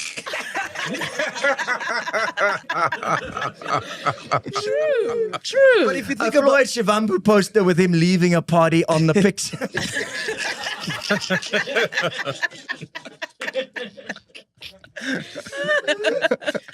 so if you think about it, right? No country is perfect, right? Every country's got their shit, whatever they're going through. Yeah, bro. So do you think there'll be a time where like everything is just perfect? Never. Well, I mean, obviously we're working towards that. And I think that by having solid conversations, and I think that it's normally not the politicians doing it, but we have some amazing NGOs out there doing amazing work, uplifting South Africans coming together. Like this white farmer guy who goes and helps fund one of his workers, bought him a piece of land, so he's kind of got a farm he started, and trying to create like that this guy's now developed a farm, or building schools within farming communities. And so it's like there are lots of Buddha doing amazing work. So it's not and people of color uplifting themselves, small businesses. So the idea that it's all bad is just a lie. The problem is the politicians and the assholes dominate the political spectrum, and so and the media space. So we just hear the cuckness, but there are the lekker Kiffness, examples. yeah. Well, literally, the cuckness. Yeah.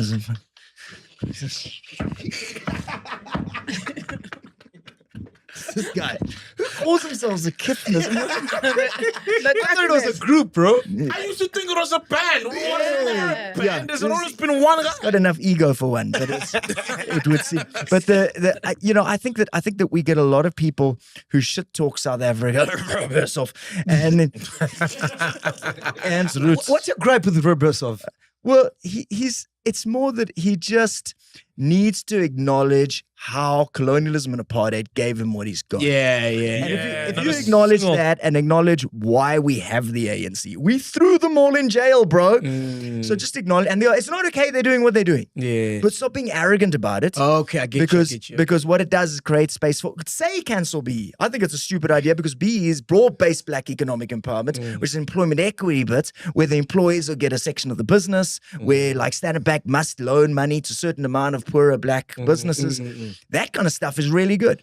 So I just wish he'd speak up more on that and stop saying there's a white genocide. Yeah, you're saying? No, I was saying. And if you think about it, not a single black person in South Africa was born in Rob Herzog's shoes. Not a single. Numerous white people were, many in fact, white people were, but not a single. And if you scale it down, not just the billionaire status, even a lot of black people weren't born super privileged, just even like as millionaires, for example, you know what I mean? And then there's one of two stories where, it's okay. They weren't. Herman Mashaba. And he would never Herman admit Mashaba, that. a guy with no hair who sells hair product. That's all we got. Sim Shabalala. Oh, Sim Shabalala is dope. amazing. He's dope. He's the CEO of Standard Bank. Standard and Bank, yeah. His dad owned, that's why he's passionate about supporting small business. So his dad owned a small like corner shop type scenario, like a general dealer. And he could see that he couldn't grow above a certain level. Like you had to go to separate entrance person color into bank. You could never become a manager. And so he is passionate about empowering black women and being aware of what happened so that you can fix it, not dwell on the past, because the past isn't gone. It's here now. And these people, are you in the past? No, I'm not. Go look who's living in shacks and go look who's living in freaking London, and then be honest about what the demographics of the, who's what. Yeah. That just deal with that, Rob, and then we can deal with the highlights that you got, because I know that hair.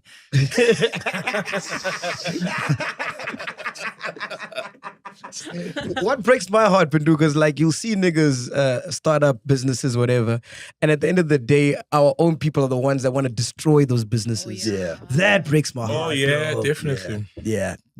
We don't. For me, support that's a each other. pandemic. Yeah, bro. we don't. Well, support- okay, but what do you mean? Our own people.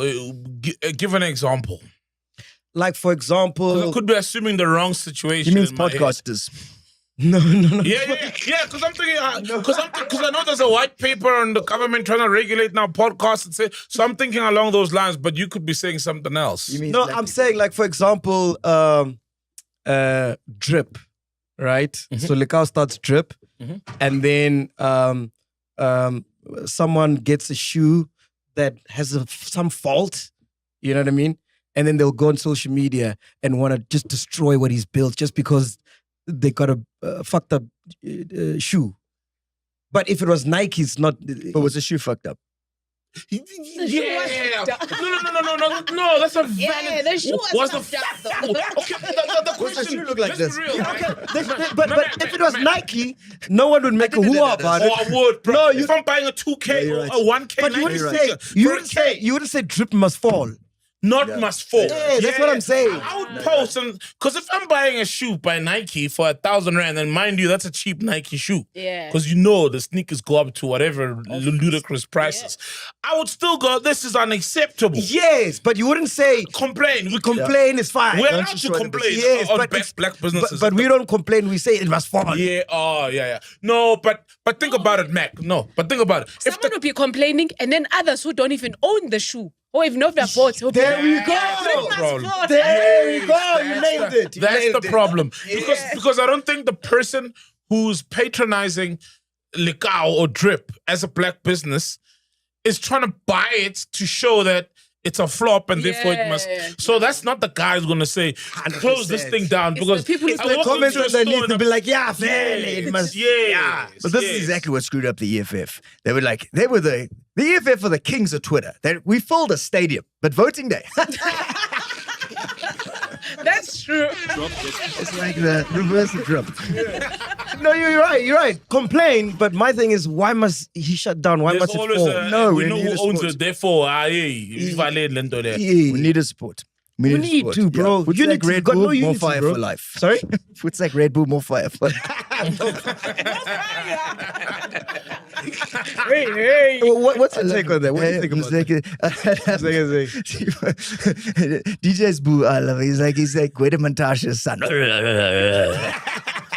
They come from the same. They sound like a diesel engine. I love it. Why don't white people like destroy other white companies?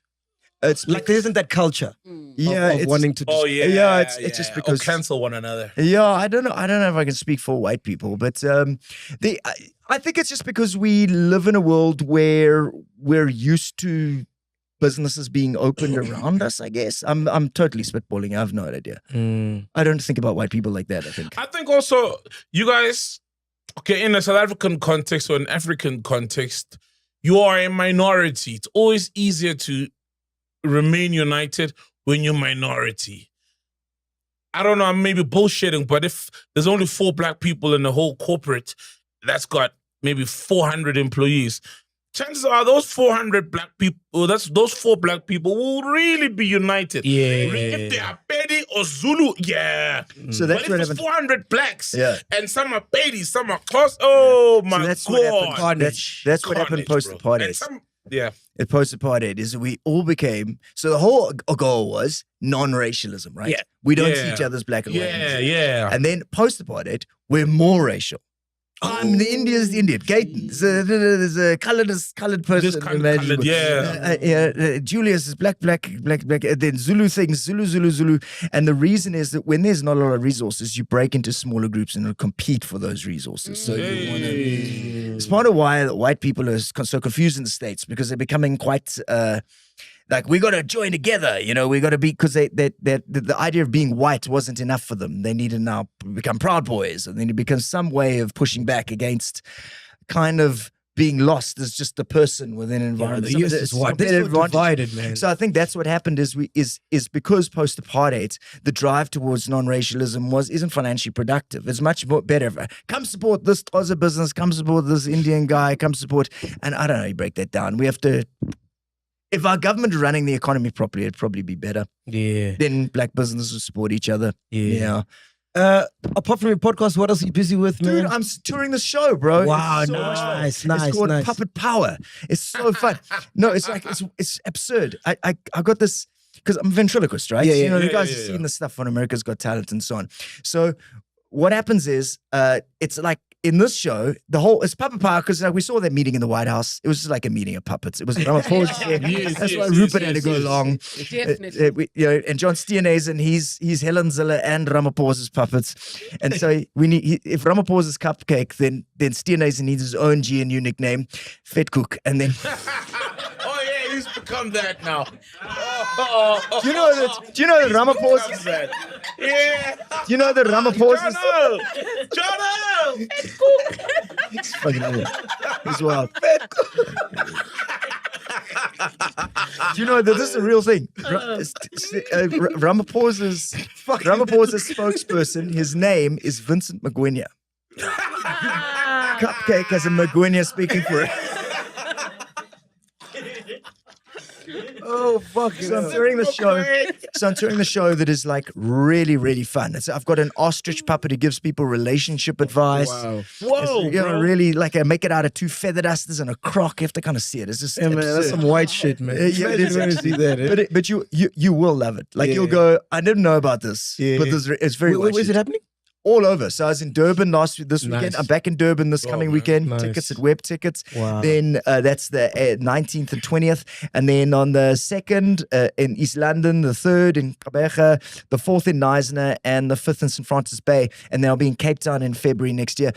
This show, like my whole goal is to create environments where you come and all South Africans will get some cultural satisfaction. So white people, as you say, that's some white shit. But then I also turn someone in the audience into a talking dinosaur. I have like this dinosaur mask. And then we show how the dinosaurs died. And it's just, you bring a 12-year-old kid and your granny, and no matter what race you are, you will die laughing because it's just silliness and fun. Are you a And Jeff Dunham fan? well, so with Dunham, he's like, Who's that? there's Just this, the I've heard bit, of Oh, ventriloquist. yeah. Yeah. Shut up, I'll kill you. Yeah. Okay, yeah. Shut up, I'll kill you. You know that shut up, I'll kill you. Yeah. It's the same. When he came here to the country, we went to go You wanna see see it? him. Yeah. Oh, I remember, check. It's if you like Jeff Dunham, you'll love this. He's much more like a Republican. So you'll lean into all the time white people having such things, and I'm much more liberal type things. Bro, did you take out Lobola for your wife? She's colored, She's so I didn't colored. have to pay the Yeah, baller. so he's lucky. Yeah. She prefers mixed race. There was no Lobola. Yeah. I was trying to find, because that was like such a joke moment. There was like, 50% Lobola. I don't know what the joke is. No, you're lucky, bro. You didn't Yeah. get to pay. So Colours it's don't really, play. it's a really, you know what I really love is puppets are like a way to get adults to be like kids. Yes. Do you remember Magdalene Mutsami from the youth league? She was amazing. She's like one of the senior commander like people in the youth league. She's just a lawyer, but I just interviewed her for Late Night News with Lois Sogola, and then Drum Magazine interviewed her afterwards about what it's like to be interviewed by Chester. And her whole vibe was, it's a puppets. What must you do? Like, this thing isn't real and he's real. So for me, it's when adults come in. I've got a school teacher puppet who just has like the most absurd, like dirty jokes. My wife said we must never go to bed angry. How's it going? I haven't slept in 3 years. He's like, he goes, the youngsters, they're sending photos of their Boris Johnson. No, Boris Johnson. I call mine that. I call mine Joe Biden because it's always falling asleep. Whoa, Joe, Sleepy Joe. You see what I'm saying? So it's silly, it's fun, it's accessible, and then he roasts the audience and talks a whole lot of smack. He says, like, if you ever walk in and your parents pumping, he doesn't say that. He says, if you ever walk in your parents doing adults, like a white school teacher, if you ever walk in and your parents doing, like an 80-year-old, doing adult stuff, don't panic, Salt. Don't panic. Don't freak out. Lock eyes with them. Whoa. Like a pterodactyl. And then you say exactly these words. I'm not angry.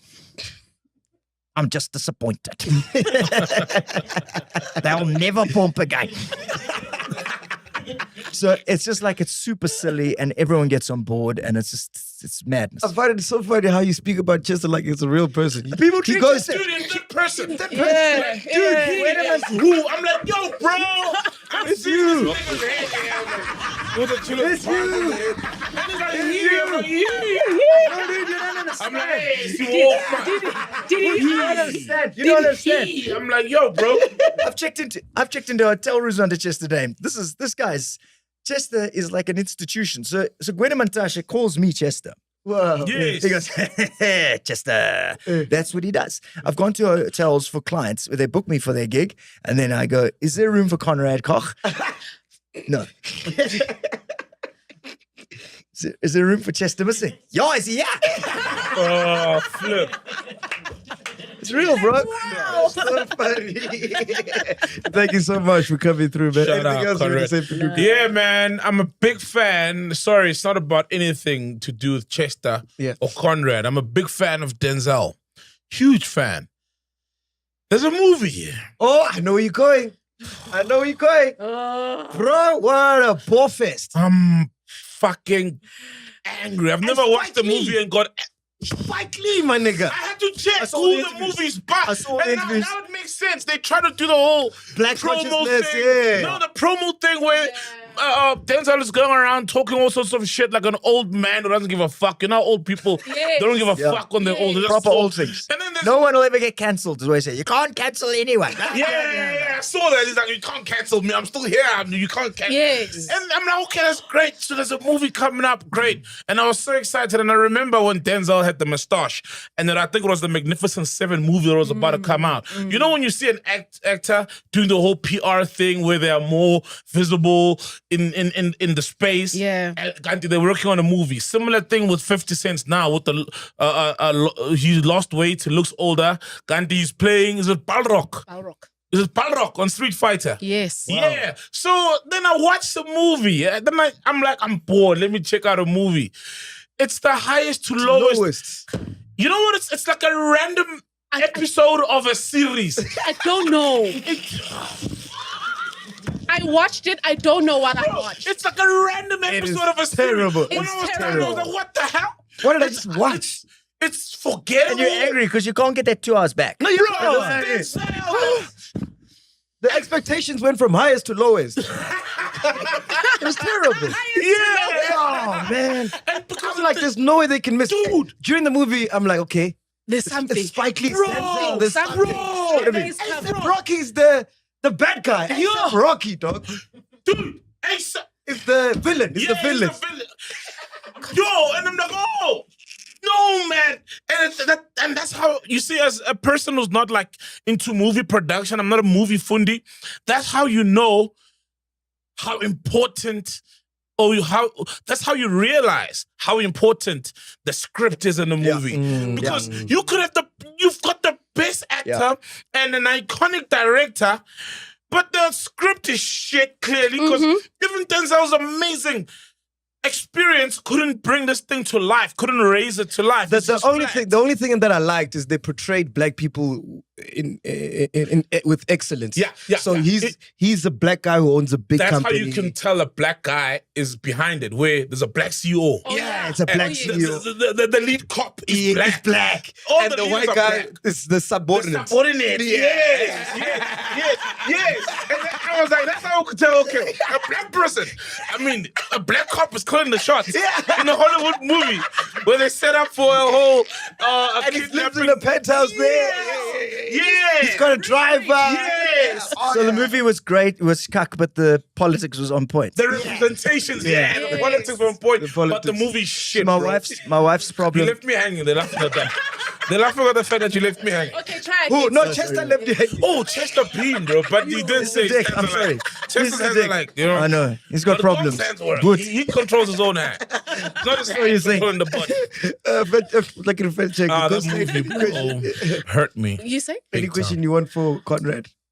I want to say something about what you just said now about Yes. this racing. Yeah, for sure. So my wife's an actor, a really good actor, and a music producer and so on. And her biggest hurdle is for colored people in South Africa. That breakthrough you're describing is not nearly as pronounced as it could be within our locally created stuff.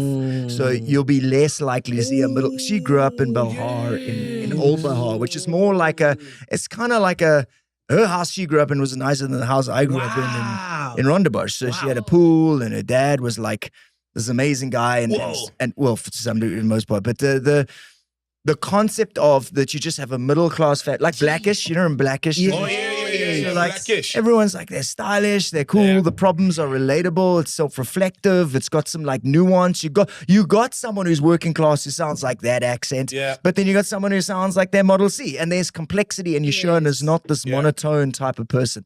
I think we need more of that for all our races, and there's that kind of the problem is. I'm going to take it back there. The people running the show are often, it's the cake nets, it's the, it's the people, you still got a certain establishment deciding what movies get made and how people of color portrayed. And what's great about that industry is clearly Spike Lee has made sure there are people of color calling some shots. Wish they got a scriptwriter though. Yeah, no, that movie sucks, bro. Like, it sucks balls, bro. Like, Denzel, fuck, bro. Whose balls does it Denzel? Denzel's balls, dog. How would that look? Yo, that movie sucks. Fuck. How did he say yes to this? It's Spike Lee. Oh, Spike Lee. Spike Lee has his news, ne? Yeah. Maybe Spike Lee hates. Maybe Spike Lee wants to get Denzel. Come, do the movie. Really? Yeah. Die. That's Oh, literally no, bro. honestly. Because also, I'm sure maybe they've done a movie together before. It's No, they're Spike dope. Lee. Spike Lee's dope, bro. Spike Lee, yeah, what Yep. the fuck? Yep. And like, fuck, bro, like, yo. You know why, dog? I'm getting, thank you, bro. Truth is, I'm getting very close to 40, and it's to sit for 2 hours and do nothing. I might die any day. Yeah, to sit for 2 What hours. if I died? Not even clientele death would help me. Bro, to sit for 2 hours and do nothing. You know, I used to binge watch series when you were young at school, but to sit now for 2 hours and do nothing and watch this thing, and you've got 10 minutes left of it, and you're still hoping they're gonna save it. You want to phone the director. Something's gonna happen in 10 minutes that's gonna make me go, oh, great movie. You want to message the director and say, what were you thinking, man? Why did you choose this? I don't get that, bro. I've always asked myself, even when they make like really bad cars and you're like, this car is ugly, from the looks to the everything. With the money that it takes to make 1 unit of this, you couldn't make something okay or decent. You know? Name and shame. Huh? Renault. No, there's many cars, bro. We've had Daewoo's, we've had cars that like just horrible, like, yeah, bad cars. So to me, it's like, dude, couldn't you just, it's Apple and they've got big budget and they do amazing TV shows and movies. Yeah. So to me, it's like, you got the budget and couldn't you ensure that this thing is like beautiful, you know? Especially with two legends like that. It's, bro, I'm touched. So you didn't like the movie? No. Man, fuck off, bro. You're gonna fucking. You said it kissed you. Ladies and gentlemen, make some noise for Conrad. Shout out, Conrad. Thank you so much. Appreciate you, Thank you, man. bro. Thank you to Chester Missing as well. Podcast and chill. We out here, man. Boom. Bro. If you've made it this far, we really appreciate you guys. Make sure you support by subscribing, liking, sharing, and don't forget to comment. Kaza. All right, so on today's show, Ghost Lady and Soul schooled me about unemployment. And the calling of the approval of unemployment amongst the youth. Yeah, I think we should put it like that. Yeah, that's coming up. We spoke about Londe Kashiki. She. Yeah. Who if? Yeah. People will check it out. The story, Thailand Maporisa was seen in studio together. Bill Gates is at it again. We spoke about Pamela Nomvete. We spoke about SA University's blacklisting students that haven't paid their not the loans. universities, but students getting blacklisted for not paying varsity fees. Yeah, And then loans. Neymar just became richer. Yes. Fuck it. Yeah, and a whole lot other things. Yeah. But here we go.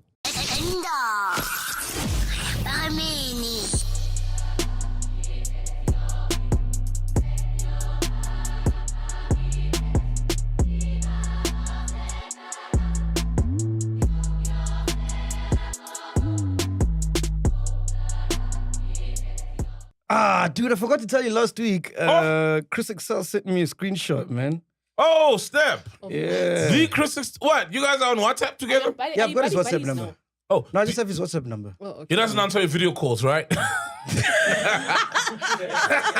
I've never Let's video tried. call it. Nah, let's video call it. You want a video call Yeah, right let's now? video call it, man. All right. Let me go to WhatsApp there. Chris Excel. There we go. Only that. Yeah, ringing. It says ringing. Wow. What? We're gonna see the ceiling. He's gonna answer. We'll see the ceiling. Screen record. He's not gonna Hey, answer. pendula, wait. He's not gonna answer. He's there in Steak Spray. You know, it's from Steak Spray. This is where my family's from. Well, my mom's side of the family. Which side is Yeah. that? Where's that? Steak Spray, Eastern Cape. Oh, Eastern Yeah, Cape. Oh, so he's yeah. from Eastern Cape. Yeah, it's awesome. Are you serious? How do Yeah. you know this? I will. He's shared that he's from Steak Spray. He's got a Ranex and all Ranex. He always talks about it. Yeah. Is it? Like, he even chickened out when he was meant to meet me in Steak Spray when I had a gig in Steak Spray. 2 gigs, in fact. So he's shared very personal information about his life. So why don't someone just leak his photo? They have leaked this photo. Oh, have they? Yeah, they have. Oh, Some shit. light-skinned Where's the guy. photo? Let's see. Even his name, man. I remember that light-skinned guy. Even his but I name, never yeah, thought it yeah. was real. Yeah. But anyway, so Oh, yeah, someone with the sent him a DM, right? Okay. They said, thanks. We're not sure what your stance on MacGyver Mukwebo is. Your full name. But since it's business, we'd like to offer you 100K to find any dirt or drag Mzansi magic for featuring MacGyver in last night's episode, the Shaka episode. Please note that I'm still waiting for my Oscar, by the way. Yeah, what goes? Wabe. You'll get it. Kwabe. Please note that we'll pay 20K upfront once we receive the agreement. If you're interested, please advise so that we can give you Namhla's email address where you email us your terms and banking details. She will send you our terms and further clarity. Thank you. And then we responded, Hambani niyonyela le, try next door. Cheers, sir. But I wish you Loyalty. said yes, man, so we can see who's behind this. Yeah, like Chris, you should have said yes so that you double cross them. Yeah, Come on, yeah. they'll probably obviously make him sign if it's legit, man. They'll probably make him sign some stuff anyway. But Oh, is that Chris Excel? Chris is our dude, yeah, allegedly. Yeah, he does have light skin energy. Yeah. What's his name? Christopher Azola Tabane. Christopher Azola Tabane. Wow, okay. Yeah, I've seen that guy's face. They're always like, Oh, wow. even I think, was it Dineo? Not Dineo, was it Leonardo Kanyako or someone? But they've always like posted his stuff and they're like names. But how surnames. crazy is it? People are So where paying does he other get so much people. intel though? Sorry, Mac. Eh? Where does he get so much intel if he's all based in Eastern Cape? He's from there. We don't know whether he's based there. He's from there. Okay. Yeah, maybe okay. DMs. People, yeah, a lot of people DM him stuff. Yeah. But I'm saying, how crazy is it that people are paying other people to spurt shit about my name? Smear Bro. shit on you, yeah, bro. It's insane, dog. Desperate times. They call for desperate measures, bro. But we're what did good. I There's do, nothing they dog? can get on you, man. You Yeah, just no, there's nothing. Me, I'm clean. Max clean. He just stays in his house. Mac. like a whistle. I never say that. Never He say cleaned that. out everything. Mac, He never went say that. back and found everyone and paid them off and said, shut up. Shut up. So make something from even something that's petty. So you can never say that. They'll find something just a little small and then make the worst out of it. So You if can we- try, baganya. So if we ever see something on you, it's probably a smear campaign. It has begun when we start seeing things on you that come out. Yeah, it's probably fake news. Because if there was something, it would have come out already, bro. They've been wanting me for years. Yeah. But only you know your deepest secrets. Your Yeah, deepest, true. I don't have coldest, any secrets, dog. harshest. I've spoken Mac, about everyone everything. has For secrets. real, Yeah, dog. zero. You've got secrets. I'm saying everyone has It's- secrets. Oh, what's your Everyone has secret? secrets. What's your secret? I don't It's know. a secret. Of course you'll say she doesn't know. It's a secret. It's a secret. But It's a secret. it may be petty. Maybe I'm just like everyone has something. that Everybody you has done stuff. Yeah, that you Yeah. may not be sharing, you know? Yes. Yeah. For me, I share everything as content. chief. Yeah, I share stuff. Yeah. But anyway, Henda, Drop this one. Sofadukas here, Tibless here. Seema paid us a visit today. Oh, She's Seema, here. what's good? Oh, Sarah. Congratulations, you got a new TikTok account, ne? Yeah, how many followers you got now? 100K! Fucking hell! Fuck me sideways. That was your backup, right? Oh, you started it now? Wow! Oh, look at that. What is it? If I TikTok, I'd follow you, man. What is it? What's the name? Hey. Ha ha. Say la. Hey Russia, ngenya.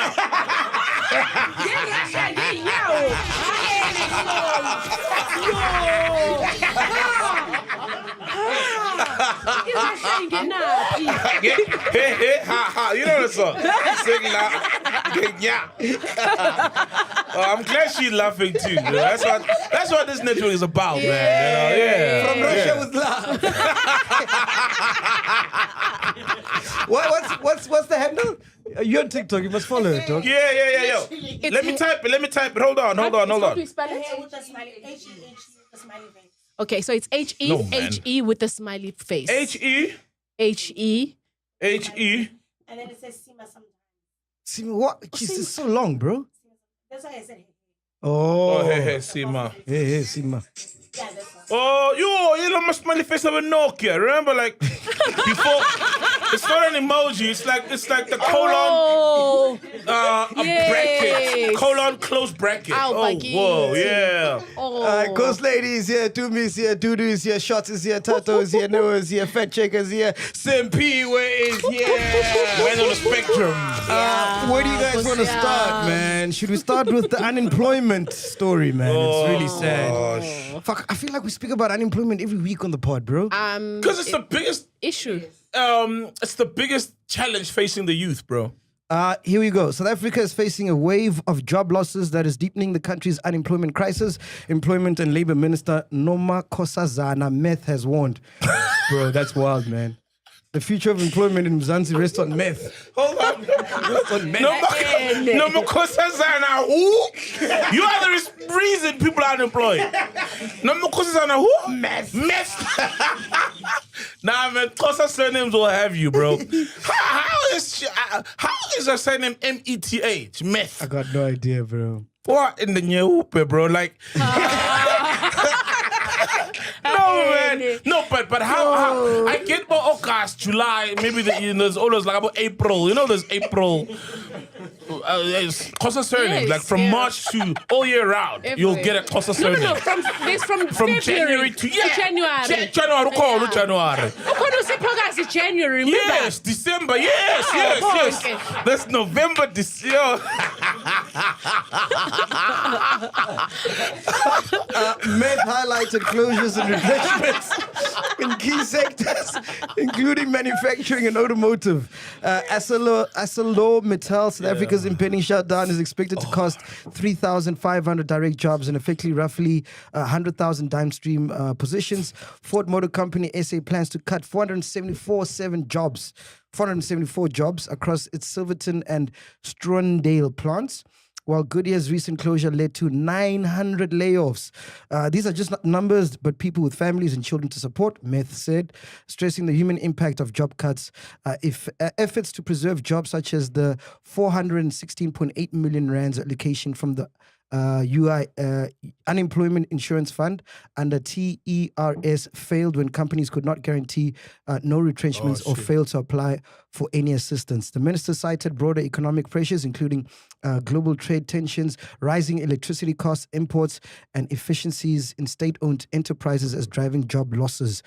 Despite this, Meth reaffirmed the government's commitment to programs like TERS, whose budget has grown from 400 million to 2.4 billion this year to support struggling businesses. With unemployment at 32.9% and youth unemployment, Penduka, at 62.4%. Yes. Meth called for urgent collaboration between government, business, and labor to tackle structural issues fueling job losses.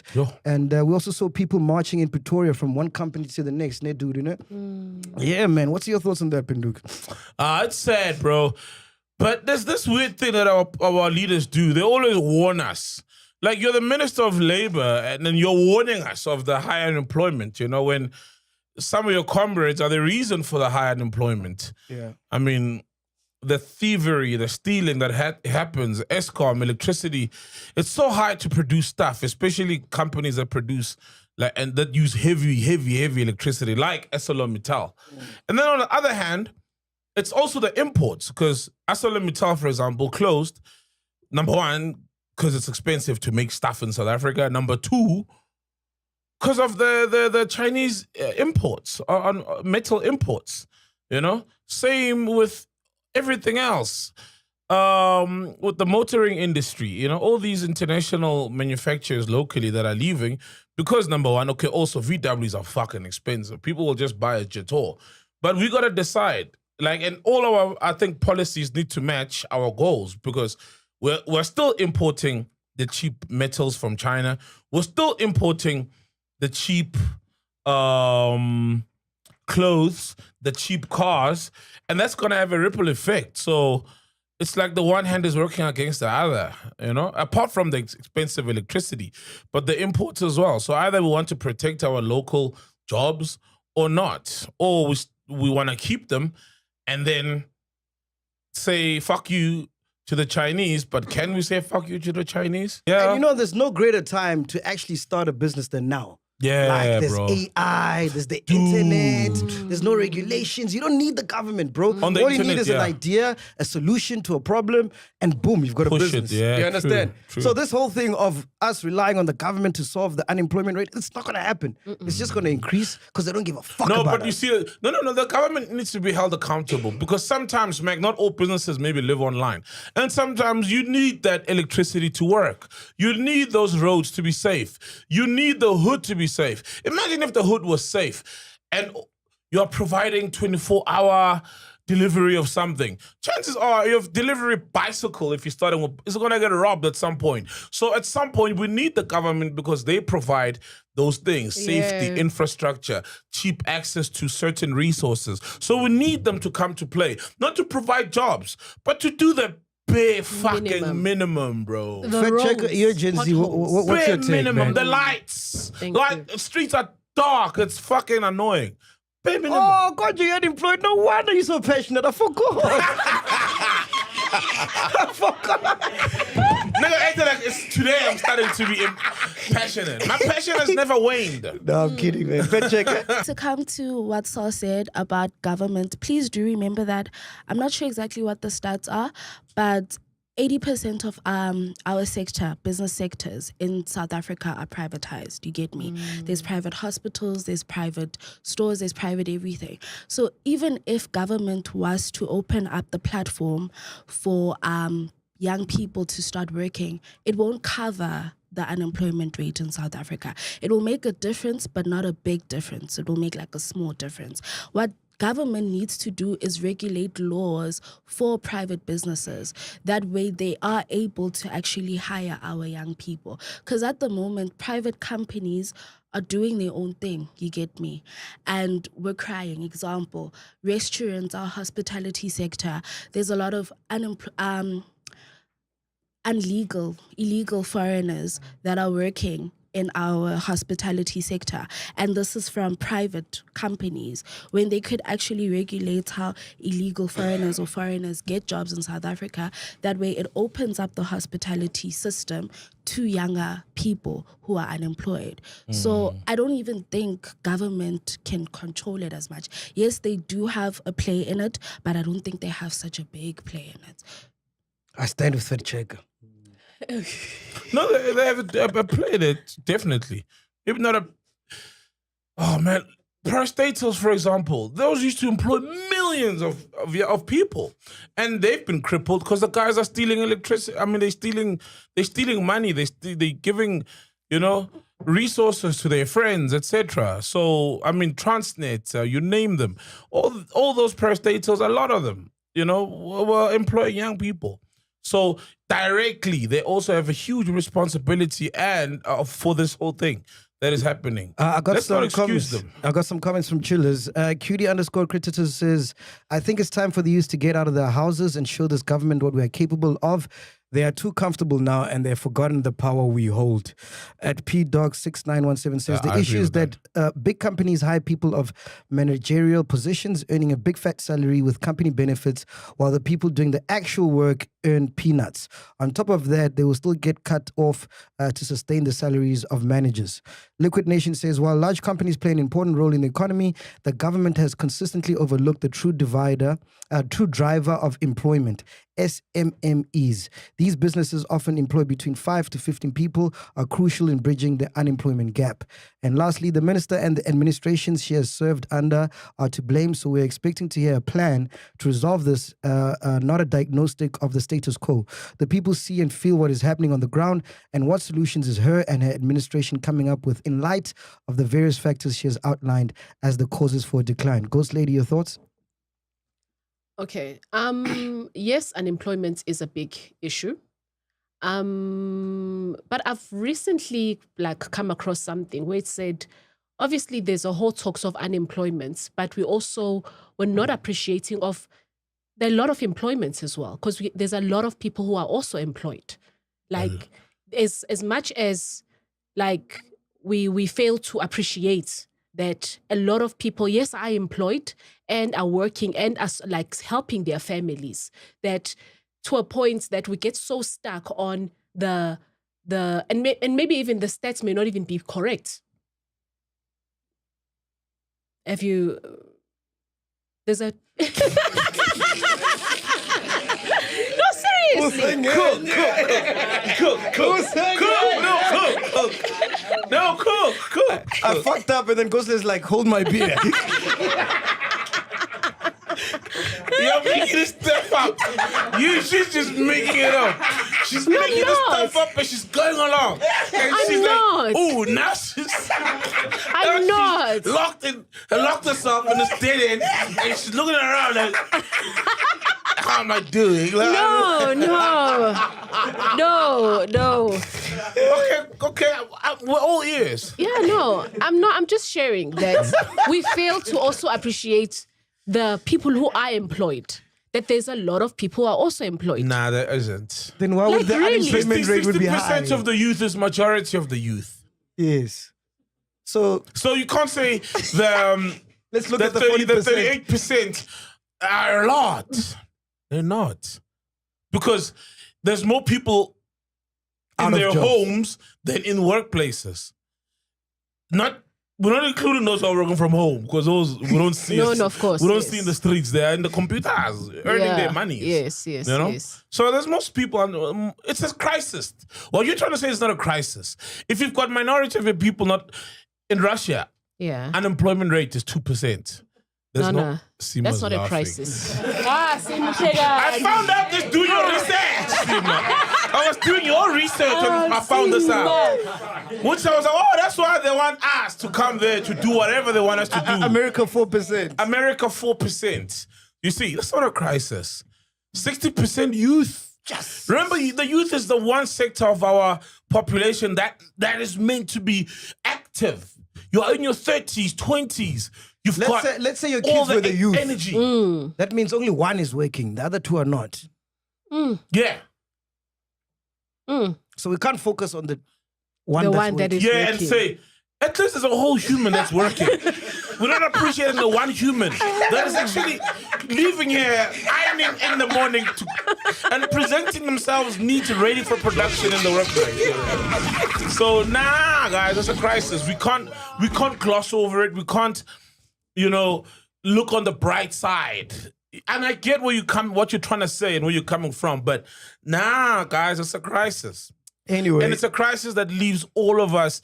It's a crisis that just makes our country not safe, makes our country a target, because now there's things and elements of human trafficking, elements of drug trading, elements of prostitution that are targeting our country because of this whole thing, of this crisis, of the fact that our freshest people in the country, 60% of them are not contributing economically at all to the country.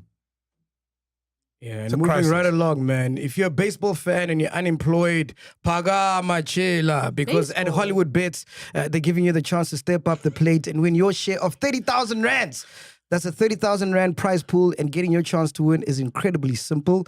All you have to do is place a bet of 30 Rand or more on any baseball fixture with the permanent race in full swing. There's no shortage of high-stakes action to get in on. To get started, we've got a link in the description below. Click on that, sign up, and when you do, make sure you use our promo code CHILLERS. It's as simple as that. As always, you must be 18 years and older to participate, and I need to remind you, please bet responsibly and always play within your limits. Don't get left on the bench for this one. Make your pick and get in the game. Good luck to everybody. What you got for us, Ghost Lady? You said baseball, Mac. Yeah. Yeah, if you're baseball and unemployed. Ne. Ukijima around the yard, ushama home run. Ukijima charity. No, that's for baseball fans. Oh, for baseball fans. Yeah, remember last Yeah. week we did horse riding? Oh this week is yeah, for- I know horse riding has got a huge following. I didn't know baseball had a thing in South Africa. In South Africa, yeah. Yeah, because I'm also horses surprised. have always. They even still show up in the papers, I think. Yeah, well, P6 sends them. Yeah, You'll be surprised what people love out there. true. What you got for us, Ghost Lady? All right. Remember Unkanyes on adulting? That's my crush, man. Kanyesi is which We one? make a good couple. Which one is Kanyesi? Yeah, we take a picture together. Yo, actually, my most like Instagram picture is with Nkanyezi. How? Bumped into one another pantry. I gotta show you. Oh, it's probably gone now. Ulondeka Sishi. There she is. Oh, There she is. yes. There's a picture. Oh yeah, her, bro, the beautiful. Yeah, she can get it, man. gracefully. Oh, yeah. That girl is. Yo, that woman. my That God. woman No, is but she is, beautiful, though. bro. No, she's beautiful. She's what? Yes. Yeah. Hmm. No. She's what? It ends there. She can get it, though. Oh, she's over shares. Meg. I heard something like Meg. that. Ow, but it's the Don't truth. offer yourself. Don't Ah, offer I'm yourself. not. Ah, Okay. yeah, yeah, yeah. So Nah, yeah. she's beautiful. Oh, I'm man. out the market. Okay. My nigga.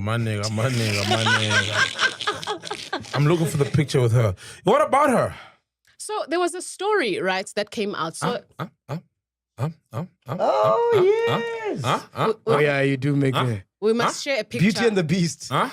Yeah. What? I'm not Beauty and like. the I'm not like. I mean, look at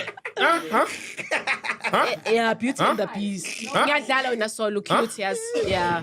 Huh? Yeah, Tabang, you'll put it in these popping up things, yeah. No, we're just a beautiful couple. No one is a beast. No one, someone is beautiful. Okay. Are you searching Saul's wife?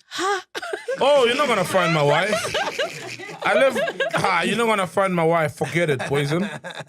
How? Get it. Yes, what happened, Ghost Lady? Okay. So a woman by the name of Ufezeka Mchunu put a post, right?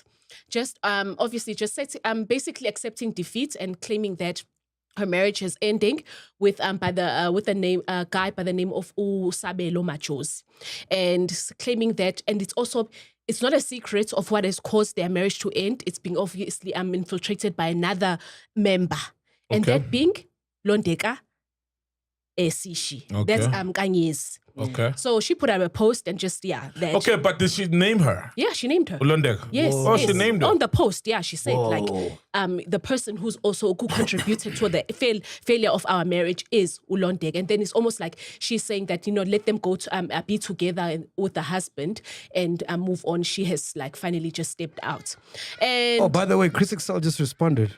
Atini. He said, "My goat, I'm at work. Let me call you back when I'm on lunch." He'll never call you back. He'll never call. Only He 9 will to never. 5. He will never Only call. 9 to It's Saturday, dog. Chris, it's Saturday. It's Saturday. What time is it? It's You see, at least almost 2 he's o'clock. employed, Come on, guys. Chris. Let's begin. Come on, He's Chris. employed. He's a nigga who's employed. Doesn't he make enough money from his We Twitter? congratulate. Well, he's here not accepting Maybe your not, 100K. dog. Remember, dude, maybe not. Look at Musa Kahula, remember? Oh, yeah. He declined the whole Like, 100K maybe not. that he could have got from you. Nah, that was loyalty. Yeah. If it's Yeah, true, shout if out, it's man. real, that's No, loyalty. but obviously that's because he also What do you say if it's true, if it's real? I mean, come on, man. Chris, bro. I don't know, man. Like, I trust his loyalty, but a lot of people claim things for, I don't know, clout or whatever. It's on social media. He's Why would he beyond send it to my clout. real? WhatsApp for He's clouds? beyond clouds. Nah. Chris. Yeah, but he gets clout, like, he lives in it. He lives. Yeah. He can create anything and everything. Yeah, if that's he really true. wanted That's to. true, though. I believe it. Yeah, but dude, I'm just I take everything on social media with a pinch of salt. Got you. Yeah. Yes, as you're saying.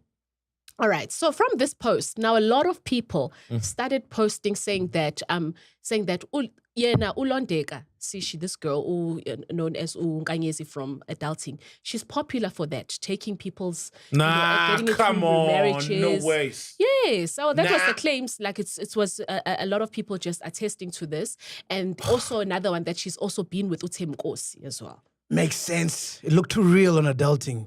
I'm like, I know acting, but this one, it's another Okay, level. but Nah, but my thing is, Tim was just got married like the other year, right? Yeah, got married. Nah, Yeah. here's my thing, man. That's bullshit, bro. Okay, cool. So, do we then vilify a woman who, let's say, men who are married approach her as single men? Do we vilify her woman. for that? No. That could not the woman. No, the man. Because that's what she's doing, dude. Your man is married, Yes. and your man, I bet you, see, she did not go out there. Ashela men who are married. No, of course not. It's these niggas who these are niggas, Ashela yeah. Right? So why is she being vilified for that? So my thing also, what And she... does she know that they married? There's niggas who are married and who have got another family that's secret. You know that, right? I know. A lot of niggas I know that, yeah. who are married and have a secret family out there. Yep. And who do you blame? The woman who doesn't know that her actual dude is married? Married? No, you can't blame the woman. Yeah. Now, my thing, because she responded to this allegation on and she was like, I saw where she responded and said, but it's not like they were married. Questioning like, did they even have a marriage certificate? So which was like, how would you respond and even question if the marriage does exist instead of maybe just saying, no, I was never even part of this, you know? So I also find it very questionable. Wait, who posted that? Are they even married? Londega. Where's the screenshot? I'll send it to you. Oh, she did? Yeah. Damn, I'm surprised she got involved in this. Yeah, she got involved like that. Yes. Oh, gosh. That was for me like, no. Yeah, all like, along it was okay, just let's like see the for me. screenshot. Let's see the screenshot. Okay. Jesus, she came down and got involved in the Yes. mud. Oh, no. Guys, adulting is tough, guys. It's tough. That's why guys resort to adultery.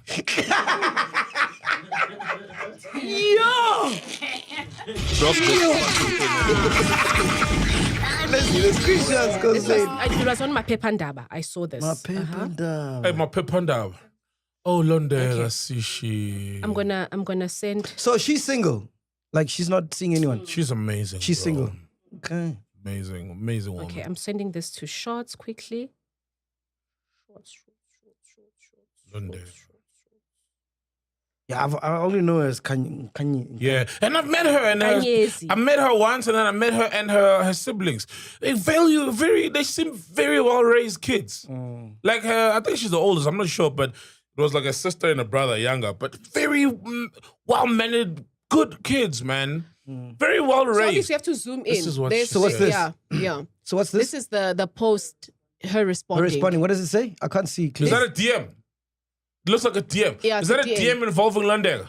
Yeah. What does it say? I can't see clearly. I'm gonna you read read it. it? It says this thing is a lie. Please ask her to show you a marriage certificate or anything proving marriage. Also, I hope she gets the healing she needs. That's how she responded. Okay, so this girl, now it sounds like a girl who's being dumped by a guy, and the guy is now going for somebody else, and they so happen to be in the public eye, and she's now putting it out there.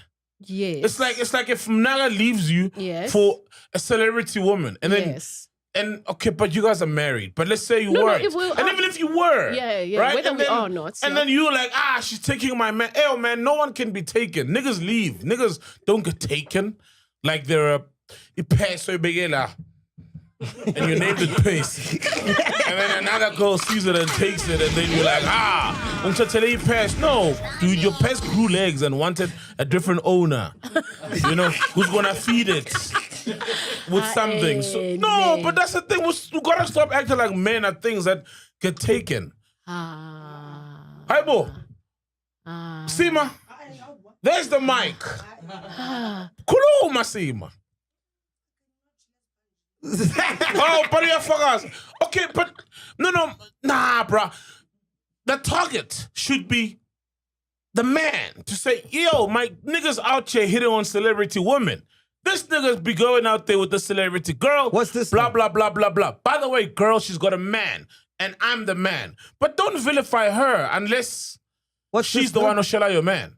What's this? Okay, plus hold on.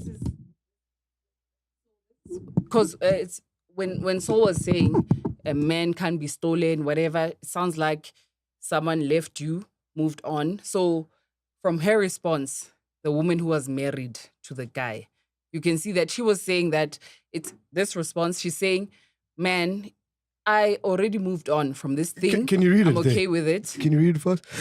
Okay, give context, man. Hold on, Yeah, I'm so I'm lost. trying to give context. So Before reading. based on what you said, right? You said it sounds like it's a woman, probably just bitter or mad. Bitter, 'cause of niggas. But she also explained here that other women said things about Sishi, the lady. Londega, yes. But where's the proof of that? Wait. So I'm trying sorry. to. Okay, I'm so trying let me to. ruin- I'm Yes, ruining it, yeah. I'm trying to give you because now it looks like she's mad or whatever. So she's saying other women came and told Maphephandaba about her, Unkanyezi Sishi lady. That they are victims. She's been with other their partners, whatever, you know. Whoa. And now she was explaining, this woman, the wife. She was saying, no, yes, she was just saying, look, I know, yes, she did do this, but I'm only responding now because now it's here in the public. And Mina, I have moved on from this thing. Yes, they are now together. I'm okay. Oh, with she's it. accepted that her man went for another woman. Yeah, yes. So Oh, okay. that's the conversation here. Can you read it first?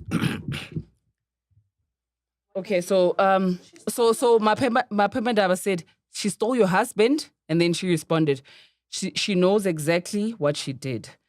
What does Londega want from me? Because uyitholile angithi indoda. She needs to stop blaming me for things I'm not involved in. I have no interest in her life. I made that statement and it ended there. What happened after that is out of my control. Admin, I have better things to do with my life, and this circus isn't part of it. Well, you erected the circus tent, didn't she? Because if her man was taken or her man moved on with Londega and she didn't bring to the public, she wouldn't be getting inquiries on the inbox. But didn't she make this thing public when it was private? She made one statement, right? Probably out of emotion, It triggered whatever. responses. Yeah, and then other people also came out, but she moved on she made one statement and moved on. And then other people came to Maphephandaba to say, uyenzile nami, I know it has happened with my partner. And then she was like, Mara, mina, I just said what I said in my Instagram. What's the and veracity I'm of those done. claims by all these other people? Come on, man. Guys, we know how paid things work. We've seen even this thing, there was an element of like, I carried now things are just being paid campaigns. Here, you've got a screenshot of Chris Excel. They wanted to pay him to find something on you. Like, where are those inboxes? Where are those inboxes? And even when we see them, who are those people that are faceless? Like, a lot of faceless people on the internet get away with a lot of things. And I don't want to lie, man. I don't know Londega that well, but I don't see her to be running after married people. She has a career. She acts on multiple series. Like, I don't see her running after, like she's the one running after married men. I don't. Maybe married men run after her. That I can believe. That's that I can really high look at how possibility. like, beautiful she is. Yeah. And she's not like a typical Instagram slay queen that has only her beauty going for her. She's got a whole career. So we also have to apply a bit of thinking, man, when somebody says, yeah, and I have a lot of inboxes of people saying, which people? Who are these inboxes? Are these real people? Are they pictures of them and their families? Can we go into the man's life and see, he's actually dating this other girl? I'd love to see an Alondega's inboxes because then it will expose a lot of men who are in her inboxes, obviously wanting to try their luck. Married niggas stay in the Exactly. inboxes. So I think there would be more. They stay in the streets. On a lighter note, travel week is here, Penduka! Dude, I need a holiday. Yes, man. bro. Make sure you spoil yourself, guys. Get out there, see our beautiful country. You know, South Africa is beautiful, bro. Bro, there's a Definitely. place I want to go back to, man. I can't so I love just going to the bush and not doing Same. much. Yeah. You know, I don't get people. I don't get them, but maybe different strokes for different folks. People like going on holiday and then they've got a million things to do. I'm like, yo, dude, you're on holiday, man. Do less. Do Chill. less. Do less. Chill. Do what you love. You know what I mean? A few years ago, 2 years ago, I think, I went to a place, 57 Waterberg. Yeah. Or is it Waterberg? It's in Lepalale by the Volgevonden Game Reserve. Beautiful place. Is it Five where you have the star. drone? Yes! Hey, show my drone footage. So it's a paradise, bro. So there's different kinds of rooms. So my room, I forgot what they call it, but it's literally like a 5-star glass room. You can close it off as well, but you can open it up and you're literally in the middle of the bush. Yeah. Right? The elephants come and they swim in your private swimming pool. Not swim, drink with their trunks. Oh, yes, yes. Meanwhile, I don't get on a trunk.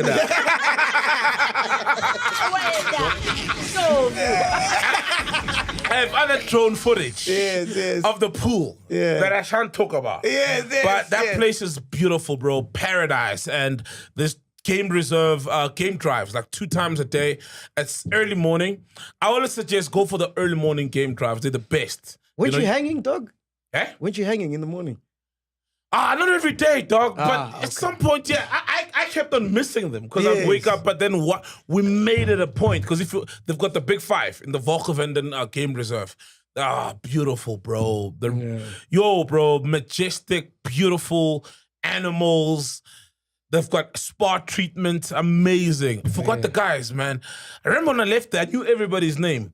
They make the best cocktails. Man, what's his name? I haven't saved his number. He keeps on sending me his cocktails. Well, it's the Great South African Sale this travel week, and for only 1 week only this week, all right? Kiffness. Yes, this week, ne? Yes. Yes, from the 8th to the 14th of September. Yeah. You can get massive discounts up to 50% off on all travel across South Africa. Just check the link below and get those tickets. And the beauty is that you can buy now and travel later. Like we were saying so last all week. you got to do is pay for the package, your travel package during this week. And you can travel in December. You can travel in October. You can travel whenever. You can even travel next year. Yeah. Just pay now and book your trip anytime. There's massive discounts, man, but you gotta check it out. That place is super beautiful. I got pictures, I'll show you. It's amazing. What else you got 5 for us, star. Ghost Lady? So there's another story with Tyler. So she's been spotted in studio with Maporisa. Oh, shout out. Which sounds good, yes, there should be a collaboration coming up soon, and also with Babalwa M, right? Now On the same collaboration. Yes. So now there's been a lot of talks regarding like why is Tyler now only like collaborating with your South African musicians? Do you It's guys because share- the Americans left her high and dry, dog. Oh, okay, so do you They guys also deserted share her. the There's same no water sentiments? anymore. There's nothing, chief. There's no water. Nah, but in her defense, her earlier work, she was making music with South Africans. And did you guys pay attention? Yes, I did. Yeah. I was the first person to talk about Tyler. Yeah. Well, sure, pop up that clip, bro. Wait, I don't remember. I remember I mentioned it when I she was don't. opening up for Chris Brown. But the people, were they receptive? Were they audience receptive? I don't know, but you asked me, She and I was said, opening okay, up for Chris cool. Brown. But she no, was opening up for Chris But were Brown. the crowd responsive? Or they were like, yo, we want Chris Brown. Enough of the Tyler. We want Chris Brown. We want the plumber to pipe us down. We don't want the Tyler and the ceramics. So that's my thing. My talk is, did we appreciate her when she was still doing songs with Abu Kuldrink? You remember Kuldrink, the producer? What's the song? No. Getting Late, with Kuldrink, he's a local based producer. I don't know if he's South African. He maybe is, maybe no, I don't know. No, he is. I Yes. saw him at Nux Studio. Yeah, that's what we met him. Remember, Kuldrink, true. So, like, there it is. Did we pay attention, though? Did we make her a superstar that she deserved But to at the be? end of the day, Did we she make her started a from Mahu? here. No, but wait. We didn't make her a Mahu. We only realized the Mahu in her when she was up there in America. Yeah, yes. So, what are we saying? What are we doing? But when she did start here though, and she did open for Chris Brown here. It's not like she just. No, it wasn't here. It was on his world tour. Oh yeah. You see, I remember because I Was she gave her a opening for flower. superstars? Yeah. I gave her a flower. Nah, guys, Before nah. y'all motherfuckers knew her. But also, this is Tyler's home. Why are we questioning somebody working with artists from home? This is her home. But obviously, I don't get it. because they say If that in anyone- her peak, when she was peaking that side, she was not collaborating with South African musicians. So your Waters, your what, there was no South. Bro, she shot No, the video back give home. Nell the What more mic, can man. she do? Okay. She shot the video here in SA. Which one?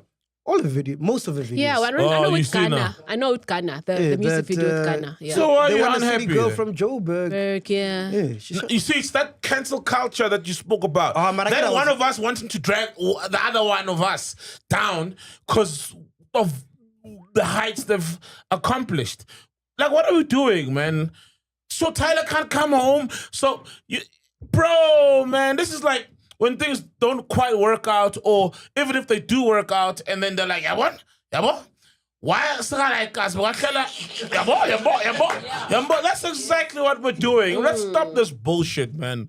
Oh, well, Tyler's welcome in South Africa, bro. She's a girl from Edenvale, and she's told the entire world every time I'm South African, has spoken with a colored accent ever since, hasn't tried being American. She's influenced Americans to try being South Africa or explore South Africa. And then the very same South Africa is like, yabo, apartment man. Come on, bro. I agree. No, man. Hey, guys, Yes, Tyler so is you one can, of you can us. advise South Africa, yes. Oh, but it's same on. I mean, we just spoke about we just come on. We just spoke about this thing, and now here we are doing it. Spoon next. So I know, Tyler, I know you're gonna love this one, man. A controversial post on X alleges that Bill Gates received permission from the Democratic Republic of Congo to conduct hormonal and pregnancy blocking experiments I saw that. on local citizens for up to 8 years in exchange for $5 million loan. Several other countries in Africa, including Namibia, Burkina Faso, Mali, allegedly refused agreements. Gates has frequently raised concerns about population growth and targeting Africa in particular. This appears to be unverified and possibly false rumor. No credible media or government confirmation exists. Then, come on. I believe you just it. said it. You believe it. No, that you just said it. I mean, it's unverified. It's rumors. But you can't Like, believe it though. Okay, However- you can, because African leaders love selling out their country. Yeah. Sure. I mean, you remember in Swaziland, they just took in the most murderous and the foulest and the most stinking criminals And of the earth. Another country was also done that. Yeah, in exchange for money. And it's So- Bill Gates. It's not his first rodeo. He's done this plenty of times. Yeah, Bill Gates is Exactly. trying to drop the world population, but in particular, trying it out on Africans first. He feels like it was too many of us. It's believable, but bro, because of our leaders, and they don't have, a lot of them don't even, have a backbone. But it's unverified, man, but it is believable. And what's up with Bill Gates, bro? This obsession with Africa. Dude. It's weird, eh? It's weird, man. It's weird. And I don't know what kind of wealth you gotta get, man, to start now experimenting on people. And why can't he do it in America? Why? Yeah, bro, because Americans are a lot. But maybe Because African leaders, they love money. And they are obviously, because it's not like this money. we're is an going easy to go- target. Remember we're what I easy said targets, earlier? Yeah, we're Yeah, easy easy targets. target. We're Because desperate. that money, it's not like it's going to go in and help the economy there in that country. No, it's for themselves. You're just making a deal. It's all about you. And that's why you'll sell your Yeah. country for anything. Yeah. Because when you break down what exactly this is for, this is so foul. Like, now it's going to be tested on humans. Okay, pregnancy. it's unverified. It's rumors that are unverified and most probably false. But Bill Gates has been moving in that direction. And that's why I'm like, why has he been moving in that direction?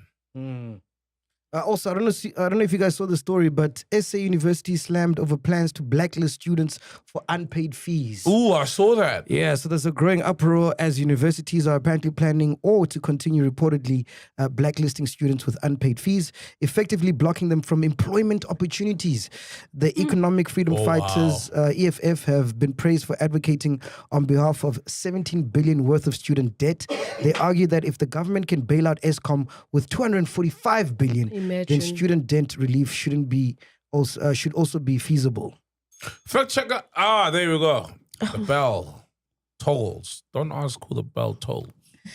I just wanted to correct, it's not the universities, but the National Credit Act. So they are re-amending the laws, and they wanted to add the right or the power for universities to be able to add students into the credit bureau. Sorry, man, I didn't go to school, Wait. so I don't know the difference.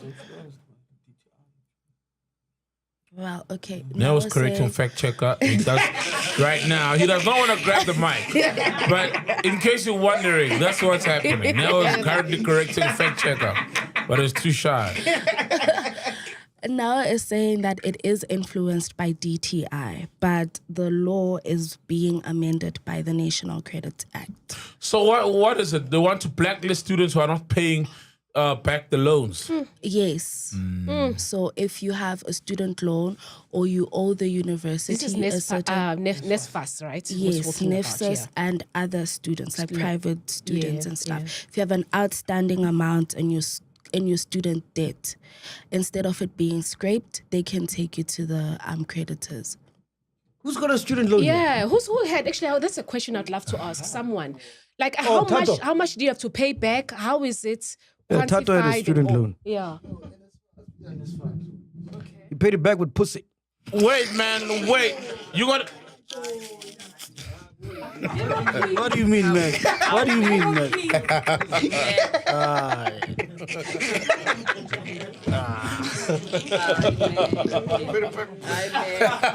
Every round counts, Tato. Menwanga, levanti ngale mic. Ingqakamekho esifuna ukuzwa. Hey, grab the mic, dog. Oh, tell us just your story, dog. Tell your story, bro. Tell your story, man. Man, I was agreeing with like everyone about banama student loan, about neo. So wawungala manje, wawungala. You were plumber pads, angithi. Bro, can I ask a question, bro? You NSFAS, ne? Yeah, in his first. How do you qualify for NSFAS? Baba kumfundisi and your mom is a teacher, not? What does your mom do? Agaspan. Okay, so how do you qualify for NSFAS, dog? Because your dad is a preacher, owns a church. All the lama lispan, itamalami is is not enough with ngangiseskela. So I applied. Oh, wange. Ngange. So what were the conditions? So how much were you meant to be paying back once you